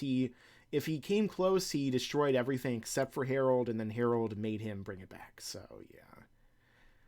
Harold tends to make people bring things back that he either destroyed on purpose or incidentally.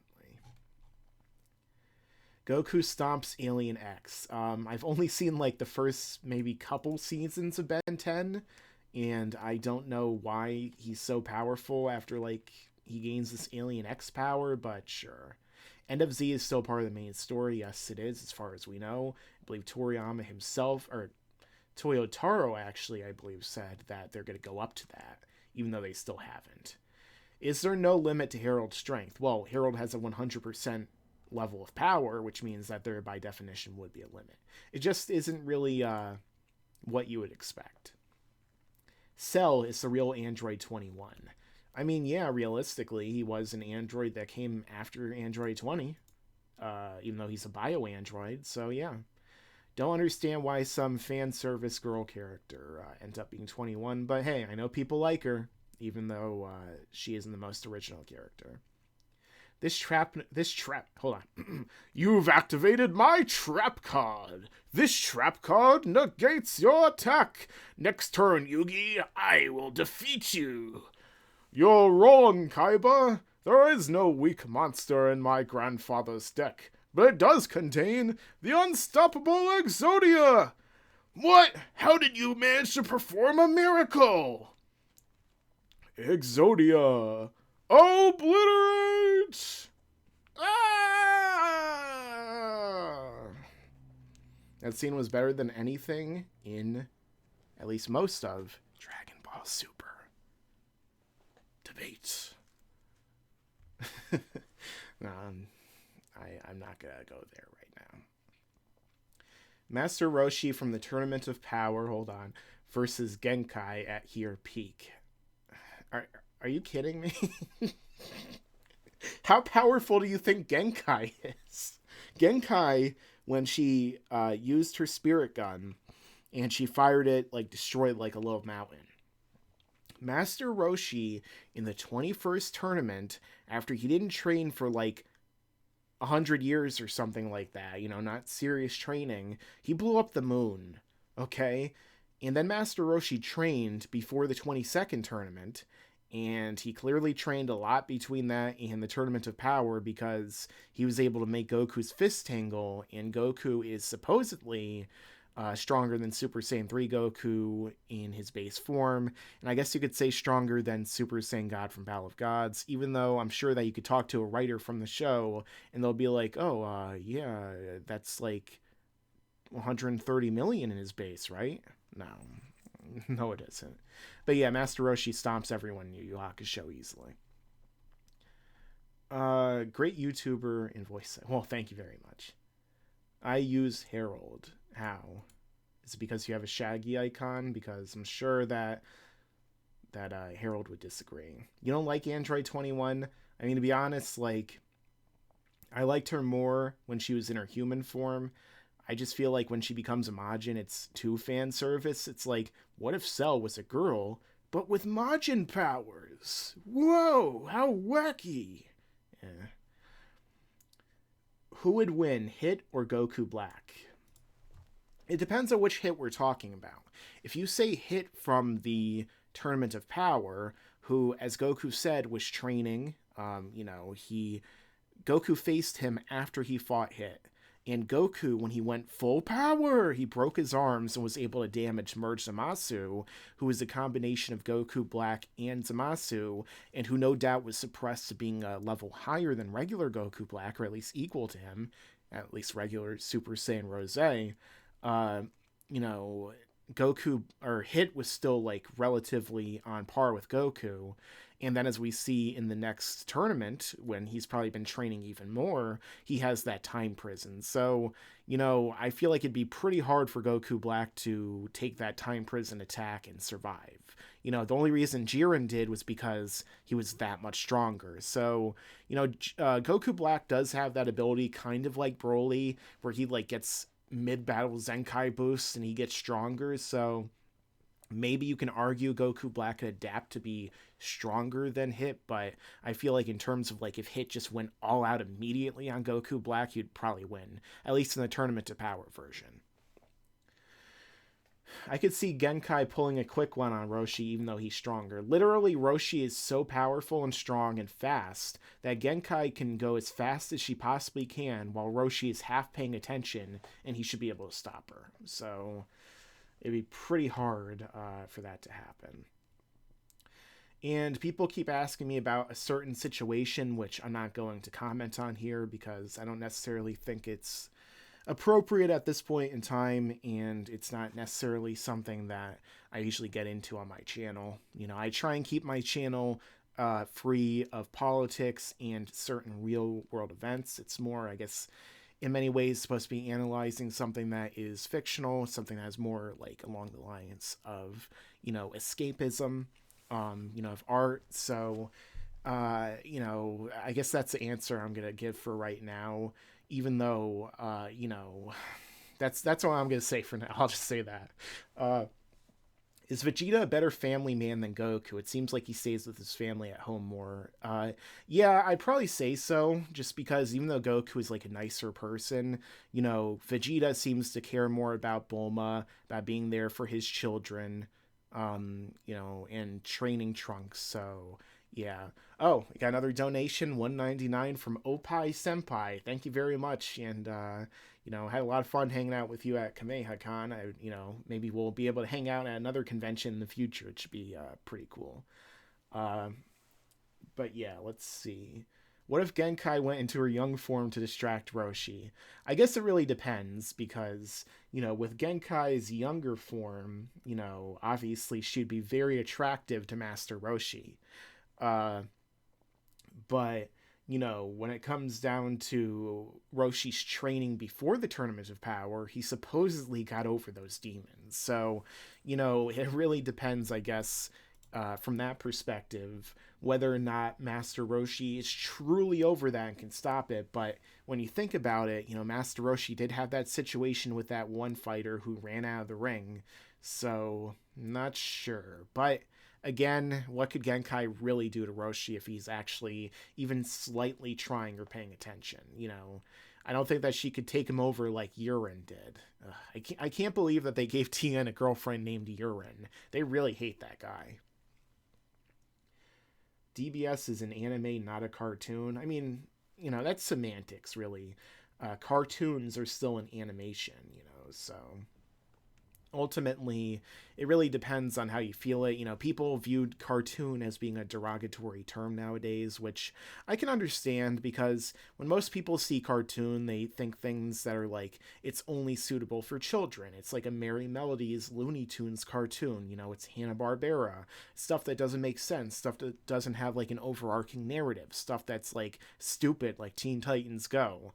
Dragon Ball and Yu Yu Hakusho and Full Metal Alchemist and Hunter x Hunter. These are things that can appeal to children. Obviously, many of us started watching them as children, but even as adults, we can still really understand the stories that the also adults who are crafting them came up with. It's not like children are the ones who write and animate these stories. I feel like they wouldn't be as nuanced if that was the case, but you know, again, as anime fans, we often have to fight certain stigmas in society, which I feel like are probably going the way of the dodo. You know, within the next 10 years, most of these problems won't really be there because, you know, as we saw with Ghost in the Shell, as we're seeing with Alita Battle Angel, um, you know, the fact of the matter is that anime is starting to become even more mainstream. I mean, just look at how well Broly did in American and European and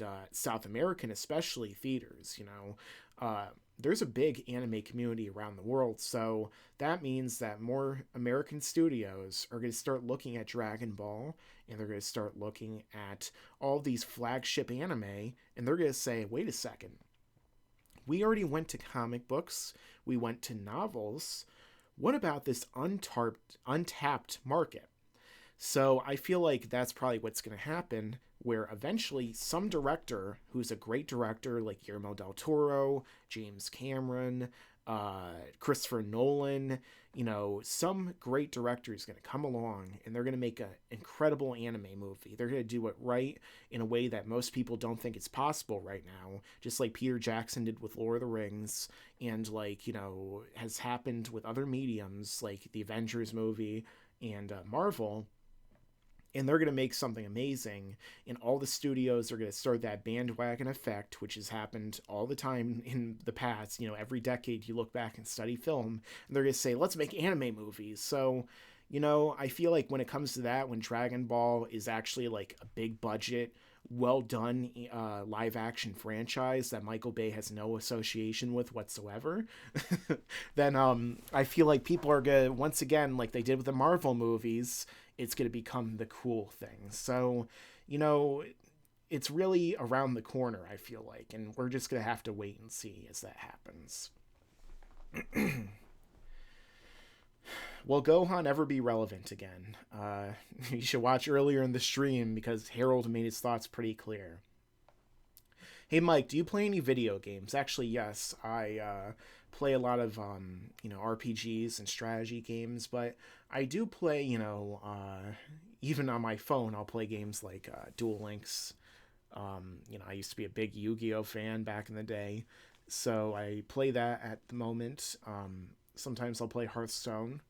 And also, you know, I've been looking into some of the games that have been coming out in recent days, you know, or at least recent years. And most of them are like the first person shooter genre, which, you know, only some first person shooters for me are really like engaging. Um, I saw this video game recently, Apex Legends, which I'm probably going to start checking out because, you know, I've played certain battle royale games like, you know, PUBG and Fortnite, and Apex Legends, I think, looks like maybe they've taken it to the next best step. So we're gonna have to see how that goes, and you know, it's like a combination almost of a Blizzard game and like Heroes of the Storm with typical, you know, Fortnite esque gameplay. So we'll have to see how it goes. Favorite arc of anime in general or of just Dragon Ball?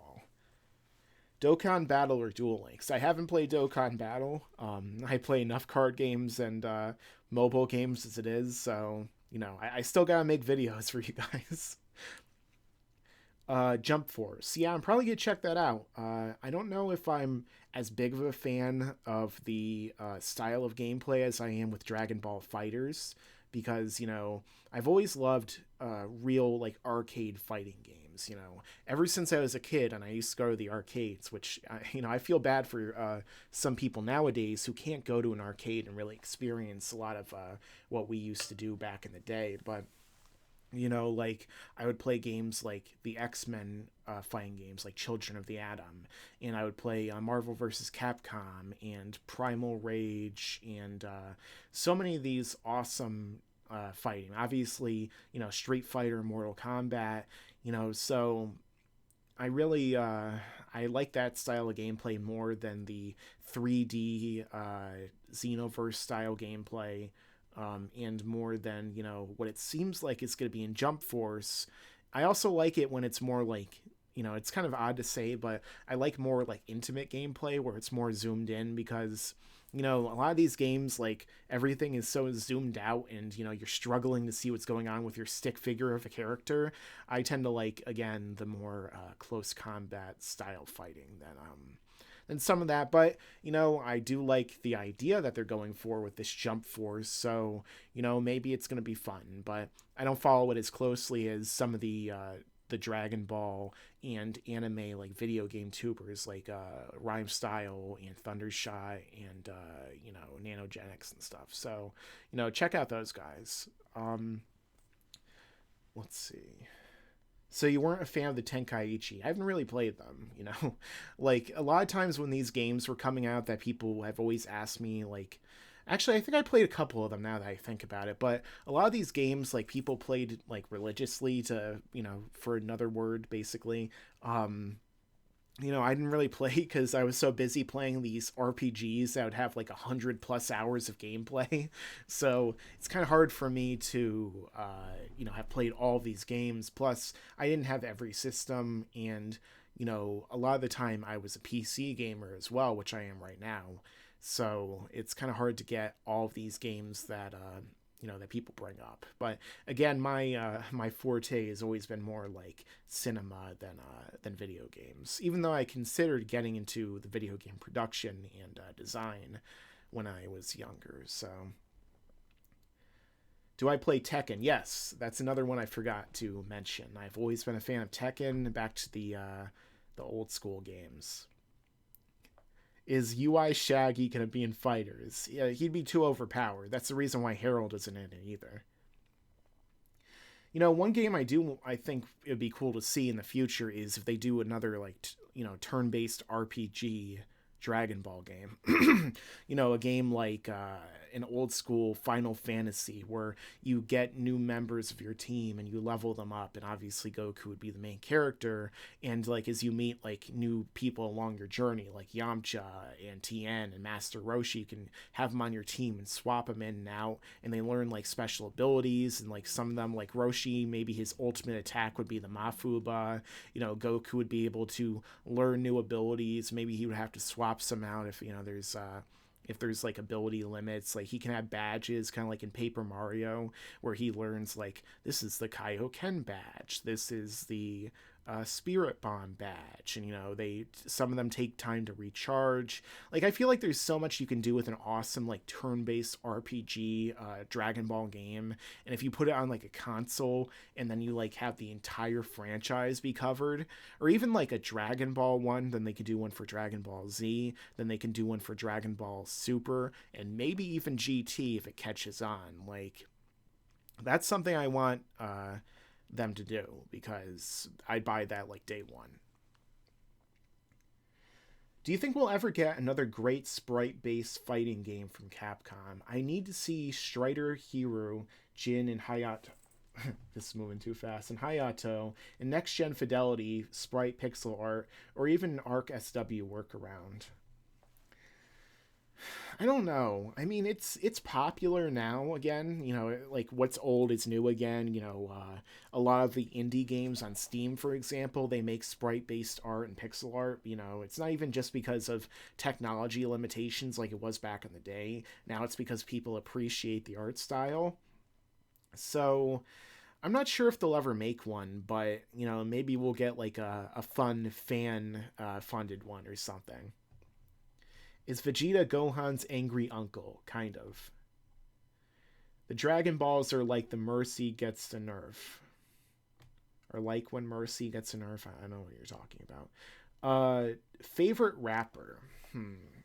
It's an interesting question because I guess it depends on who you mean, like, of all time, or if you mean, like, right now. You know, some of my favorite rappers are Tupac, Biggie, Snoop Dogg. You know, I liked DMX back in the day. You know, obviously Dr. Dre, Eminem. But, like, nowadays, you know, I like J. Cole, Kendrick, Drake. There's a lot of rappers. It's gonna take me a while to really get into it. What are some of your guys' favorite rappers, or even favorite bands? Because something I'd like to know is what some of your guys' favorite music is, because obviously music is such a big part of people's lives. So let me know some of your favorite musicians or artists down below. Hi. I recently learned that in the US, Volume 17 onward of the Dragon Ball manga are published as Dragon Ball Z. Don't you think that ruins the original vision of Toriyama, which is one continuous story? Now, I did briefly touch on this in my most recent video, which is what is a rage boost what is a rival boost in Dragon Ball? I'm so used to saying rage boost nowadays, but I did mention how they split it, and yes, I agree with you that I was never a fan of that split. However, I completely understand why they did it, because unfortunately in the United States, we didn't really get Dragon Ball first. Like, there were some dubs, like for example, when I was a little kid, before I ever saw Dragon Ball Z, I actually saw some episodes of the original Dragon Ball. And the reason for that is because in like the late 80s and the early 90s, Funimation and some other companies actually did make a dub of some of the episodes of Dragon Ball, and I believe they also did some of the specials. And there were maybe even 2 dubs. There was the Harmony Gold dub for sure. And I saw that, and I had no idea what it was until years later when Dragon Ball came to America again with the Funimation, dub that we saw in the early 2000s. And I was watching the Pilaf episode, and I was like, wait a second, I've seen this before when I was really young. What's going on here? So most people didn't have that experience, Most people, they saw Dragon Ball Z first. It's like Lord of the Rings, for a lot of people, they think that The Hobbit is a prequel, which obviously it's not.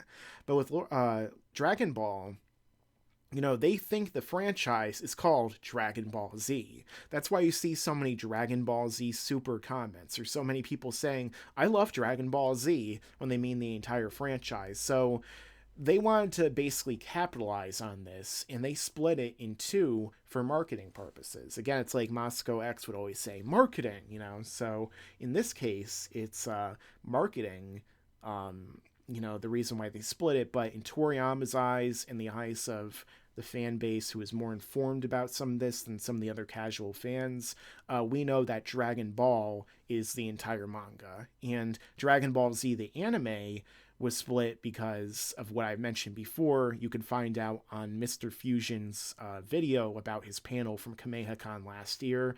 It's a really interesting watch, definitely worth checking out. So, go over there, watch his video, and tell him I sent you. Why not? Don't know if it's been asked, but when the hell are we getting a character other than Goku and Vegeta? We literally just did. His name was Broly. This dude really skipped right over my question. I didn't even see your question, so now I'm not skipping over your statement. Are you slightly happier? Do you know about the Soul Worker and played it before? I don't know what you're talking about. Will Planet Sadala or Erased Universes arc happen after the Moro arc? Maybe. I mean, they have teased it, so it's possible, but we don't know how that's going to end. Maybe Moro is going to get so angry that they foil his plans on New Namek that he goes to Universe 6 and kills everyone on Planet Sadala. So we'll never get to see a true Goku and Vegeta hanging out with them there. Hey, Toyotaro, that was a joke. I know that you sometimes borrow ideas from other people. Please don't borrow this one. Just don't do it, man. What about a Dragon Ball game like Kingdom Hearts? Oh yeah, because I want to play 20 games to understand the 3rd entry in the series. That makes a lot of sense. What's your favorite Marvel heroes? Just name 3 people. Not necessarily heroes, but again, I like Wolverine, the Punisher, Captain America, Iron Man, of course, although, I always, Iron Man in the comics was not as big of a deal as he is in the movies until, recent years, but I always really liked Thor because, again, that's one of the things that drew me to comics in the first place, because I've always been a big fan of mythology. So when I saw that the Greek gods in DC and the Norse gods in Marvel were being adapted in these interesting ways, I was like, I'm going to check out these runs of the comics, and I really liked it. But, you know, it's really like Batman and Superman and, you know, Wolverine and the X-Men that got me so interested in comics in the first place. Are you interested in the new Godzilla movie that's coming out? Yeah, I'm going to check it out, and hopefully it's good. I want to see King Kong versus Godzilla because the 5-year-old in me is like, we got to see that, Mike. And I'm like, sure. How are you talking right now? But yeah. How old were you when you started watching Dragon Ball Z? Like I said, I was really young, and I don't actually remember how old I was. Do you like the Nintendo Switch and its library of games? It's definitely better than the Wii U so far. Have you seen the rappers Kid Buu and Future or Kid Trunks? I know Future. Maybe I've heard of Kid Buu. J. Cole, yeah, he's really good. Fortnite or Apex? I haven't played Apex yet, but I liked Fortnite, except for I feel like some of the gameplay wasn't as polished as it could have been. Obviously, it's like all borrowed assets from PUBG and, you know, other battle royale games, and you know, the building stuff was interesting, but I prefer just the more strict like survival and, you know, wartime combat than building sheds and shacks to hide in and stuff. It's kind of dumb. You would listen to the internet. Yeah, you can listen to things on the internet. How much do you lift? Nowhere near as much as Broly. Y'all really asking some personal questions. Yeah, sometimes I do that. And, you know, YouTube really, YouTube really likes to move all these comments when I'm trying to read them. Again, we are live, guys. I hope you enjoyed this so far, and, you know, the rest of this video, I am probably going to go a little bit longer, so, you know, again, as I mentioned before at the beginning of the stream, if you feel like donating in the super chat, I will prioritize your question first, and it does help the channel a lot, so I would really appreciate it, but you guys don't have to donate, and I'm happy answering your questions here as well. You'll probably have to watch the beginning of this video again for this. My question or common. I don't know what you're saying. I meant King Hearts in terms of gameplay for Dragon Ball. Let me take a sip of water for the working man real quick to quote Stone Cold Steve Austin before I continue.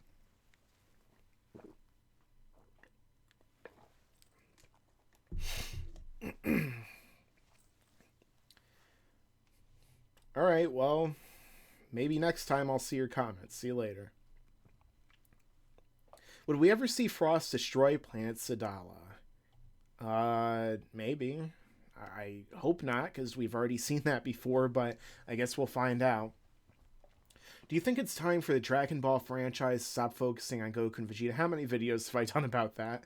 Do you think it's odd that it took Goku 18 years to reach a power level of 300, but at the same time training gives him much more of a massive gains? I mean, again, Dragon Ball's boosts have really changed since early Dragon Ball to right where we are right now. Just look how powerful Roshi and, you know, Krillin became off screen. I almost said TN, but then I was like, wait a second, Roshi is somehow more powerful. So, yeah. Hey, this is my first live stream with you ever. Will you be watching Dragon Ball Super episode 97 today? Yes, I actually am watching Super in the dub. You know, and I really wish that they would air things more often. You know, I really wish they would air episodes more often, I should say, because I'm not sure how many people remember this. Let me know in the comments if you do. But when Dragon Ball Z was first airing in the United States, one thing that happened was that they would air oftentimes more than one new episode a week. So basically what would happen is that some weeks we would get 5 new episodes of Dragon Ball Z. And I'm not even exaggerating there. I think there were weeks where we even got more than that. So we would have 5 days, here's a new episode of Dragon Ball Z. And we would get it. And it made some of these arcs so much more bearable to watch because, you know, I could only imagine watching like the Frieza arc or the Majin Buu arc, just one episode every single week. And like they do in the dub right now, they take weeks off sometimes. So like you'll be watching it's like, man, I can't wait to finally see Frieza come back, you know. I can't wait to hear Chris Ayres' great performance as Frieza. Oh, we're doing a Attack on Titan marathon, because I'm sure you watched that, right, Mike? No. I want to see the show that I've already complained about for years now, again, because I'm a horrible masochist, and I have to hear what Frieza's voice sounds like in English, even though I just watched the Broly movie and I already know what it sounds like again. Even though I watched Kai, where he already was the voice of. But no. I feel like maybe the Tournament of Power would be more fun if you didn't have to watch one episode, like, trickled out really slowly, one episode at a time. Because some weeks it's literally just, and they fought again. And they fought again. Hey, what's Gohan doing? Hey, what's Krillin doing? Hey, there's another fight. Another fight 70 episodes later. And here's another fight! Oh my god, it's a big fight! You haven't seen much of that in this arc so far, have you? So yeah, do I really want to watch this arc once a week? If that, sometimes. All the way until September. I mean, I might have to. I suffer so that you guys don't have to. I guess that's my version of the nostalgia critic right here. Unfortunately, this feature isn't available in your region. I'm not sure what you're referring to, but sometimes YouTube doesn't have certain features available in your region. You know, that's more of a YouTube issue, but you know, I might be doing something kind of like this in the future on another site where you might be able to have more luck there. So stay tuned for that in the future. This thing keeps jumping around. So if I skip your comments, a lot of times it's because of technical difficulties with YouTube. Just like a lot of times I'll see people comment really lengthy, awesome comments in my comment section, where it's like, I'm going to give you a very well thought out comment explaining all of my concerns with your video, Mike, or complimenting the concerns in your video. And I'm going to explain why it is a certain way, and it gets filtered to spam or, you know, held for review. And sometimes YouTube doesn't even let me check those. So it's like, sorry, commenter who just spent like an hour commenting a 14 paragraph long comment. Sorry, but YouTube thought you were spam, while people that constantly are bullying other people and who are, you know, saying horrible things, that's fine. I guess we'll just let those comments through. You know, I guess the website's still ironing some of those things out. So hopefully they iron them a little bit better in the future, because I've already done, I guess, as good as I can with the comments. And again, not everyone's like that, and I appreciate all those commenters who try and keep it respectful.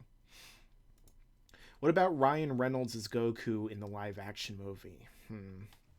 I don't know. I feel like Ryan Reynolds isn't a bad choice, but, you know, he might be too old for the role, basically.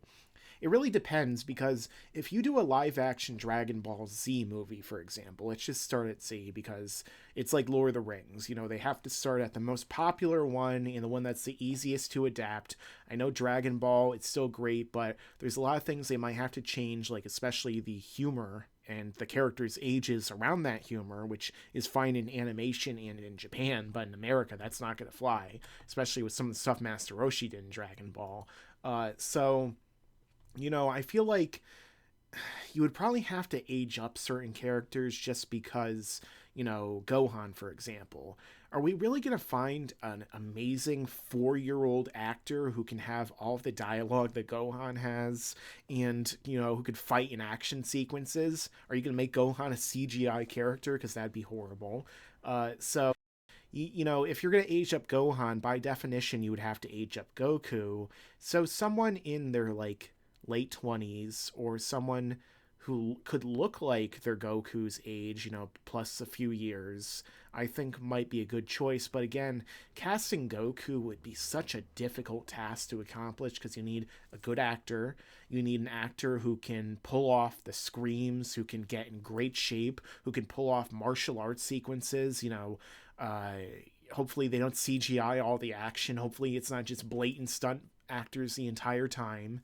And then of course there is going to be certain issues revolving around Goku's appearance. I'll just put it that way. So, that's a video for another day I'll get into. Do you think that... Come on. Do you think that moment of surpassing the gods with Ultra Instinct was ruined by the fact the writers kept bumping up Beerus's power on paper? I don't know. I don't think it'd be ruined. It's just that, I think the bigger problem there is the fact that they didn't really acknowledge that Goku was stronger than Beerus if he truly was. So, they said that Jiren is stronger than a god of destruction, possibly stronger than a god that's stronger than Beerus, and Goku is stronger than him.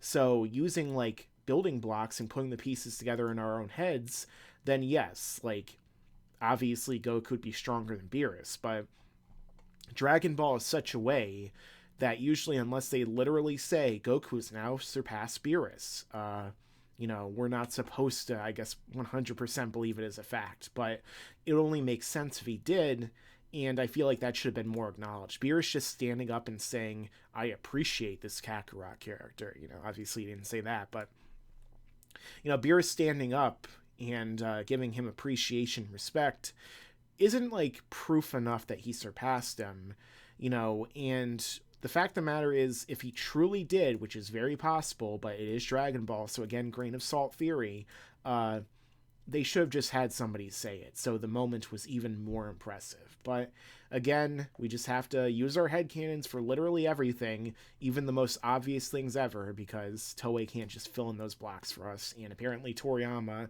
couldn't be bothered to say, and then we says, wow, Lord Beerus, Goku is far more powerful than you now. I mean, it would have been easy, but hey, it's Dragon Ball, and it's Dragon Ball Super at that, so they don't take the easy suggestions, even when it's easy. What is the possibility they will do a catch-up marathon like for near simultaneous dub and sub in the event of DBS return? I'm guessing slim, because for all we know, Dragon Ball Super 2 or Dragon Ball Super Season 2 or just Dragon Ball Super, Dragon Ball Ultra, whatever you want to call it, will come out before the English dub is done. And that's going to be very disappointing if it does, but the fact of the matter is that, it's very unlikely we'll ever get, at least as far as I can see, Dragon Ball Super subbed and dubbed like My Hero Academia, where it comes out almost immediately. I mean, I'd love to see that. It'd be so much better in terms of piracy, it would stop that. People would be far more interested in seeing the English dub because they don't have to wait months to be oh, I have to watch this again. I just want to see the best parts, or I just want to see it all right now. So again, that's one of the problems with some of these franchises. Again, it's not it's all Funimation's fault, though. I'm not going to put everything on them because really, they have some great voice actors who put in some great performances for this franchise. And, some of them are very passionate about it, obviously. It's their life at this point after decades of doing this. But a lot of it also comes down to Cartoon Network, who, if you guys have really been paying attention, you watch somebody like Saber Sparks videos, you see that Cartoon Network has been really poorly managed for a very long time. Just look at what they did to Adventure Time before this, at least before the most recent episode. Look what they did to Regular Show, where they just basically shoved it off the air while promoting 20 more episodes back to back of Teen Titans Go. So, at the end of the day, it really, I wouldn't blame Funimation or the dub necessarily for that. I think, there's a lot of factors that stop it from coming into play, and some of them are in Japan. So, maybe at the end of the day, the production will line up. Maybe Dragon Ball Super will finally go seasonal, but, I don't want to give the impression that some of these things are possible because, I've at this point, I like the Japanese, I like the English, so it's not that big of a deal to me. But for my friends who only watch the dub, who I've been trying to get to watch the Japanese but don't really want to do so, sometimes it's a little bit more difficult for them. Shout out, I've been subscribed since 2015. Keep up the good work. Thank you for subscribing and watching my videos. I really appreciate it. And the same with everyone else who has subscribed, whether it be they subscribed today watching this video, or they subscribed, as soon as I started. Again, really appreciate all of it. And, there's a lot more to come in the future. The video's not over yet, though. The Tournament of Power was one of the most disappointing things to come out of Dragon Ball. If we say one of the most, we could technically count everything. So, I guess you're correct from that point of view. But, the Tournament of Power, I definitely agree, could have been a lot better. Just look at the Dark Tournament and look at the Tournament of Power. The Dark Tournament is shorter than the Tournament of Power, but I don't think anyone's going to say the one that's longer is better. How often do you do live streams? Are there set days? Not really. Right now I'm also experimenting with it. I think this might be the longest live stream I've done. So I wanted to see how you guys react to it, if you like this format, if you like to have an actual back and forth. And maybe I'll focus on, bringing in guests in the future, maybe making it more interesting and interactive. It's really up to you. And I might stream on another site as well at some point in the future. So again, as I've said before, stay tuned for that. I'm sure more information will come in the future. Silva versus Adensaya. Who do you got, Spider-Man or Aang? I don't know. You mean that fake mixed martial arts stuff? Ugh. You should watch a real sport like WWE professional wrestling. That's a real sport. That's about as real as most politicians' actual words in their oaths that they keep, That's about as real as some of the campaign promises that people run on. But again, I try to not get very political on this channel. So what's Harold's opinion on Cooler? Harold just left not too long ago. I don't know if we could get Harold back here. His hearing is so good that if he really wants to show up, like in the middle of this sentence, for example, he could easily why do you keep calling me? I'm trying to work out right here. Okay, let's see. What kind of question did somebody just ask me again when I'm trying to lift the barbells and pump the iron? Don't you know that the pump is the most important value of the day? Okay. Let's try not to be the angry Austrian. Let's try to be the slightly less angry Austrian, okay? Let's see. What is Harold's opinion on the Cooler? Yeah, he is actually the superior manlet. Although he's not really a manlet. That is the thing. His scrawny little sneaky golden lizard man brother, the Frisbee. He is a manlet. But the Cooler, he is a giant muscular man lizard thing. So yeah, he's way better. Now stop bothering me. I'm done. Come on, Harold. Do you have to always scream in my ear? You know that this is a microphone. Like, listen to this. Like, I'm right next to the microphone. I'm like whispering or at least talking at slightly less than normal volume. And somehow they can all still hear me. Oh, let me try that. Okay. Yeah, hello, my name is Harold van Toriyamas. Do I sound like Werner Herzog? Yeah, that is how it sounds in my country. Actually, my planet. Let me try not to scream directly into your ears. This is Harold's angry SMR. Okay, let me whisper my answers to you. What is your favorite DB character theme? Well, obviously, the muscular Vegeta's theme. Haven't you seen his biceps and his triceps and his muscles? All of his muscles, Now, Harold, what I just say about screaming into the microphone, you're literally right in these people's ears right now. Okay, whatever. Let's see.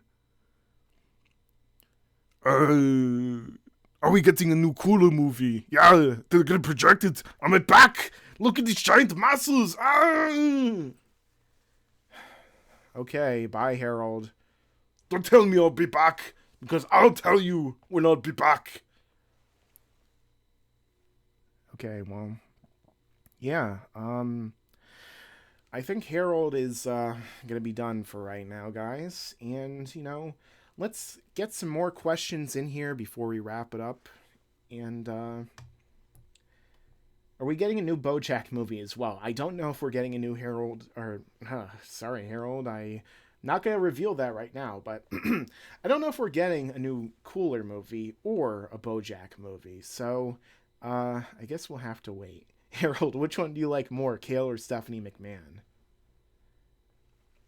I mean, I know Harold's answer would be why not both, but I actually did meet Stephanie McMahon in real life one time, guys, and she's a very nice person. I'll put it that way. I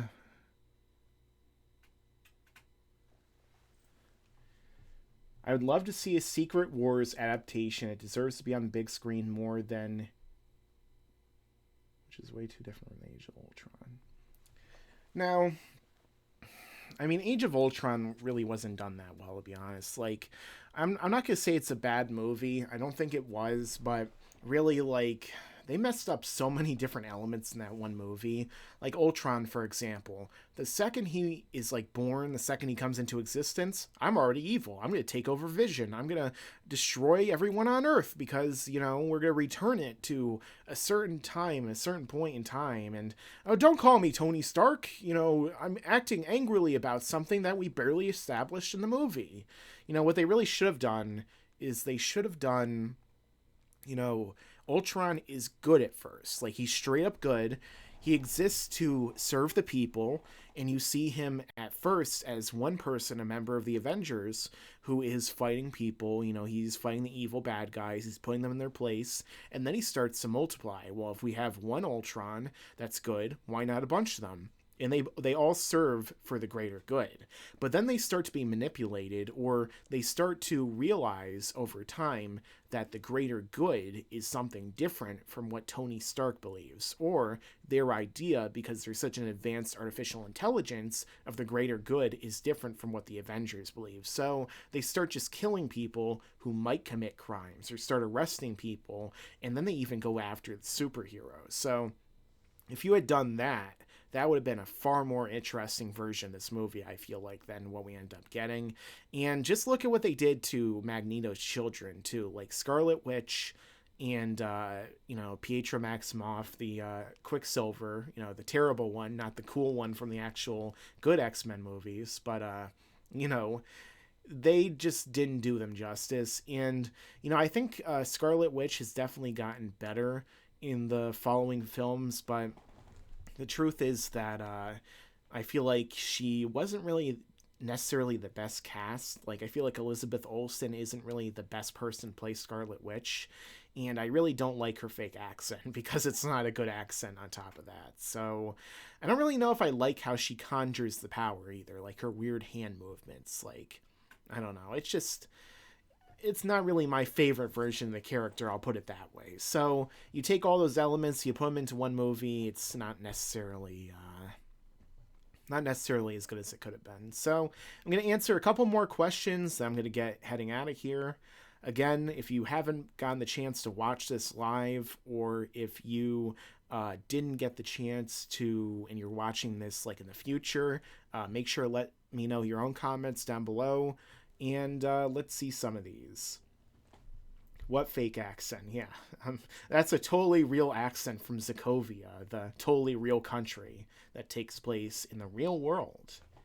It's right next to Gotham and Metropolis, which apparently are right next to each other in the Zack Snyder version, but whatever. Did you see the new Goku movie? There isn't one, so no. What is your happiest moment doing your channel? The day I met Harold. Actually, that was before the channel. Well, the day I met Harold, of course, has to be always a number one because he can hear what I'm saying right now. So, yeah. What are they going to do when they run out of colors for Super Saiyan? They're going to combine all of them into Super Saiyan Rainbow. Do you think that Zycor should be in Super? No, he's horrible, and I hope they never, ever bring him up again. And let's all pretend it doesn't exist because, oh my god, that was so bad. Who will be the next non-canon made canon? I feel like I've discussed this a bunch of times, but very possibly Cooler. Was DBS Broly based on the manga? There's literally one page in the manga where they show Goku and Vegeta fighting Broly, so no.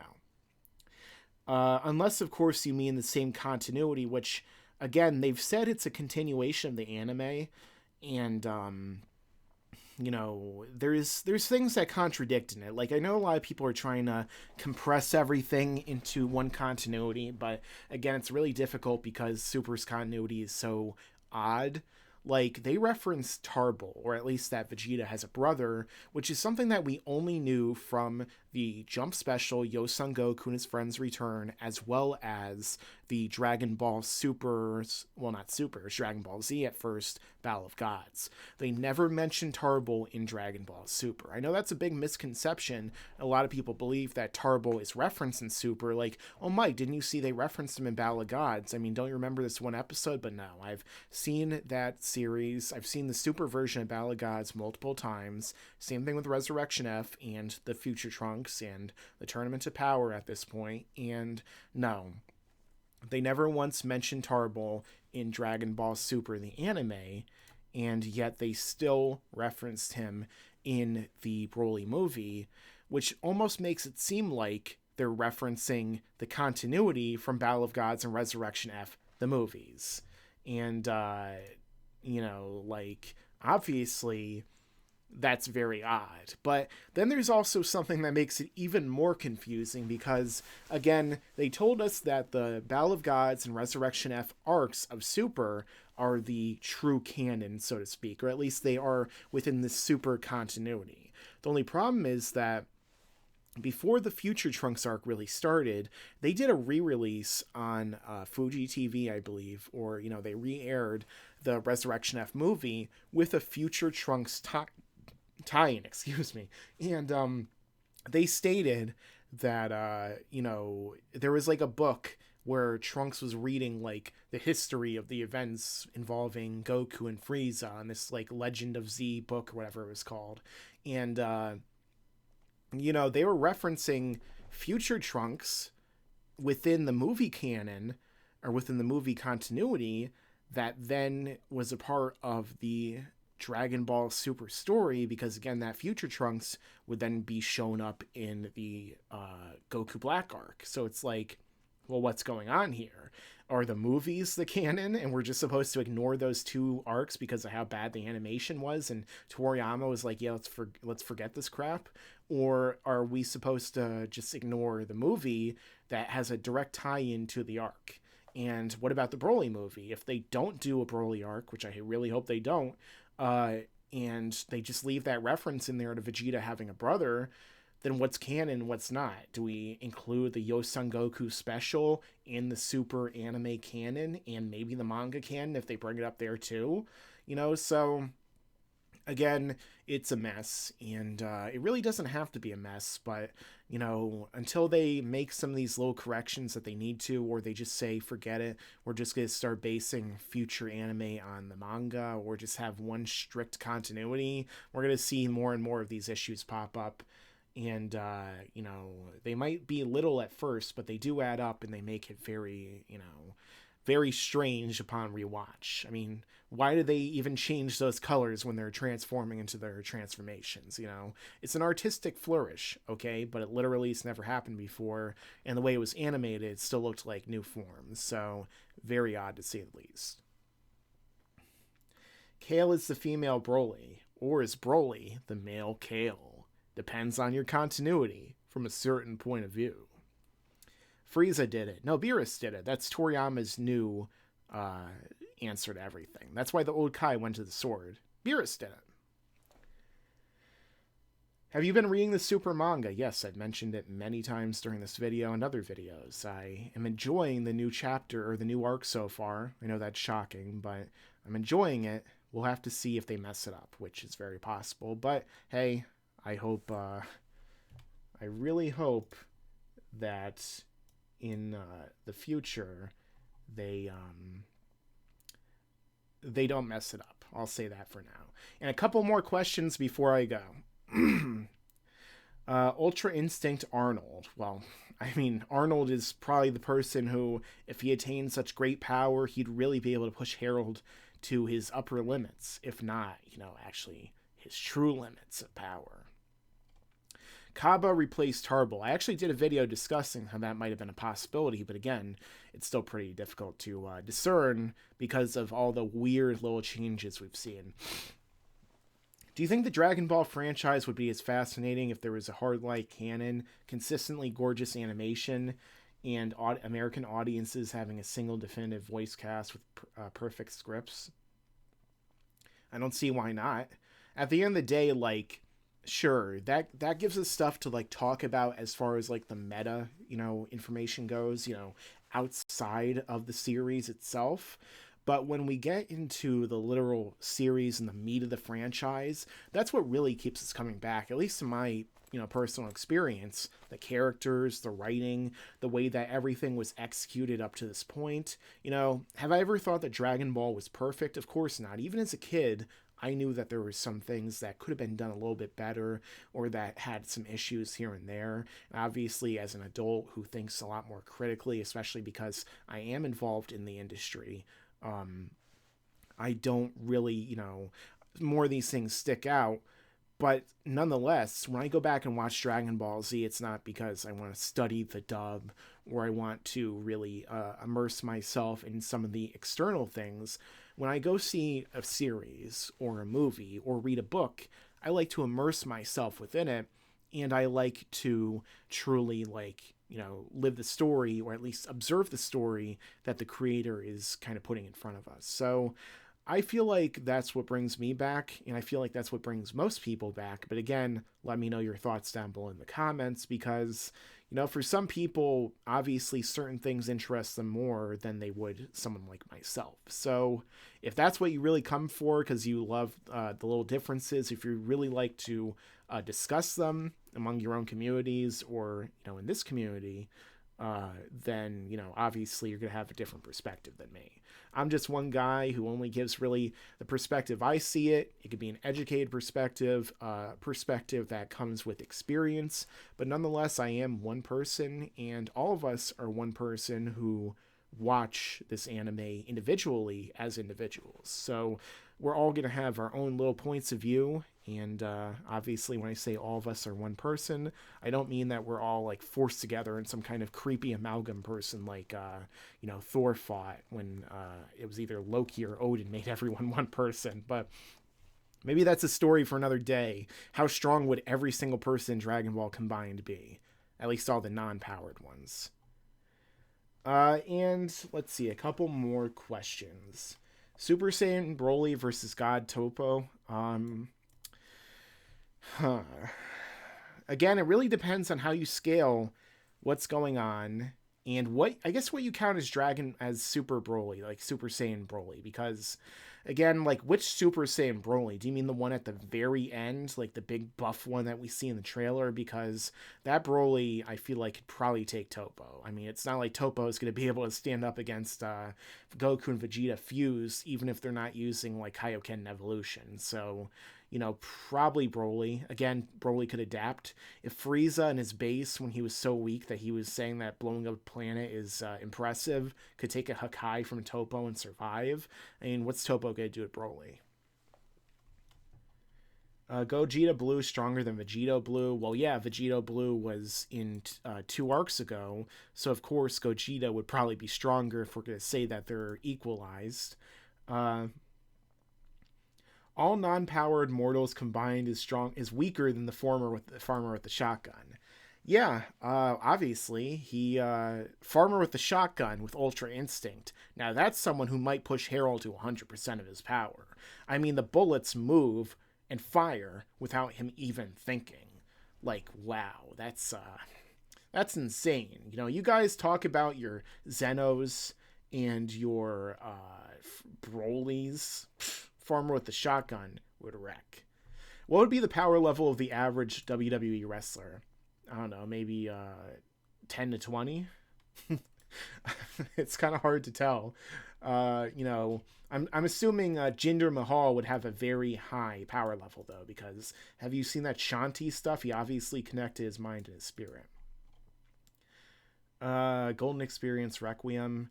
I don't really know what that is yet, but I'm guessing that's something that happens later in the Golden Wind arc, so don't tell me or anyone else what happens, because spoilers are terrible. And one more question to go. Somebody make a really good question real quick, and we'll get out of here. Send me the best question you could possibly think of, and I'll answer it to end this once and for all. It's up to you guys. It's up to you to save this and bring us home with the greatest climax since the end of Return of the King. No, obviously that's not Dragon Ball, so the Broly movie. It'll be the best since the Broly movie. Do you believe in gravity? No. That's why I'm floating in space right now. Okay, now let's have a real question. If Broly was in Marvel, would the Living Tribunal intervene for the sake of the multiverse? I mean, if Broly really, got so out of control he was going to destroy the multiverse, then probably. But, I mean, Broly could try and level up to the Living Tribunal, but you can't do much when a guy can literally warp it so that you're weaker than the farmer with the shotgun in real life. Okay, guys, so let me know your own thoughts down below in the comments. Thank you all for coming out. Again, I really appreciate the donations, and those of you for following the stream right here. I will try and possibly do more streaming in the future. So, again, let me know your thoughts down below in the comments if you haven't answered the pinned question or the one of this video. And as I always say, make sure to stick around because there's a lot more to come in the future.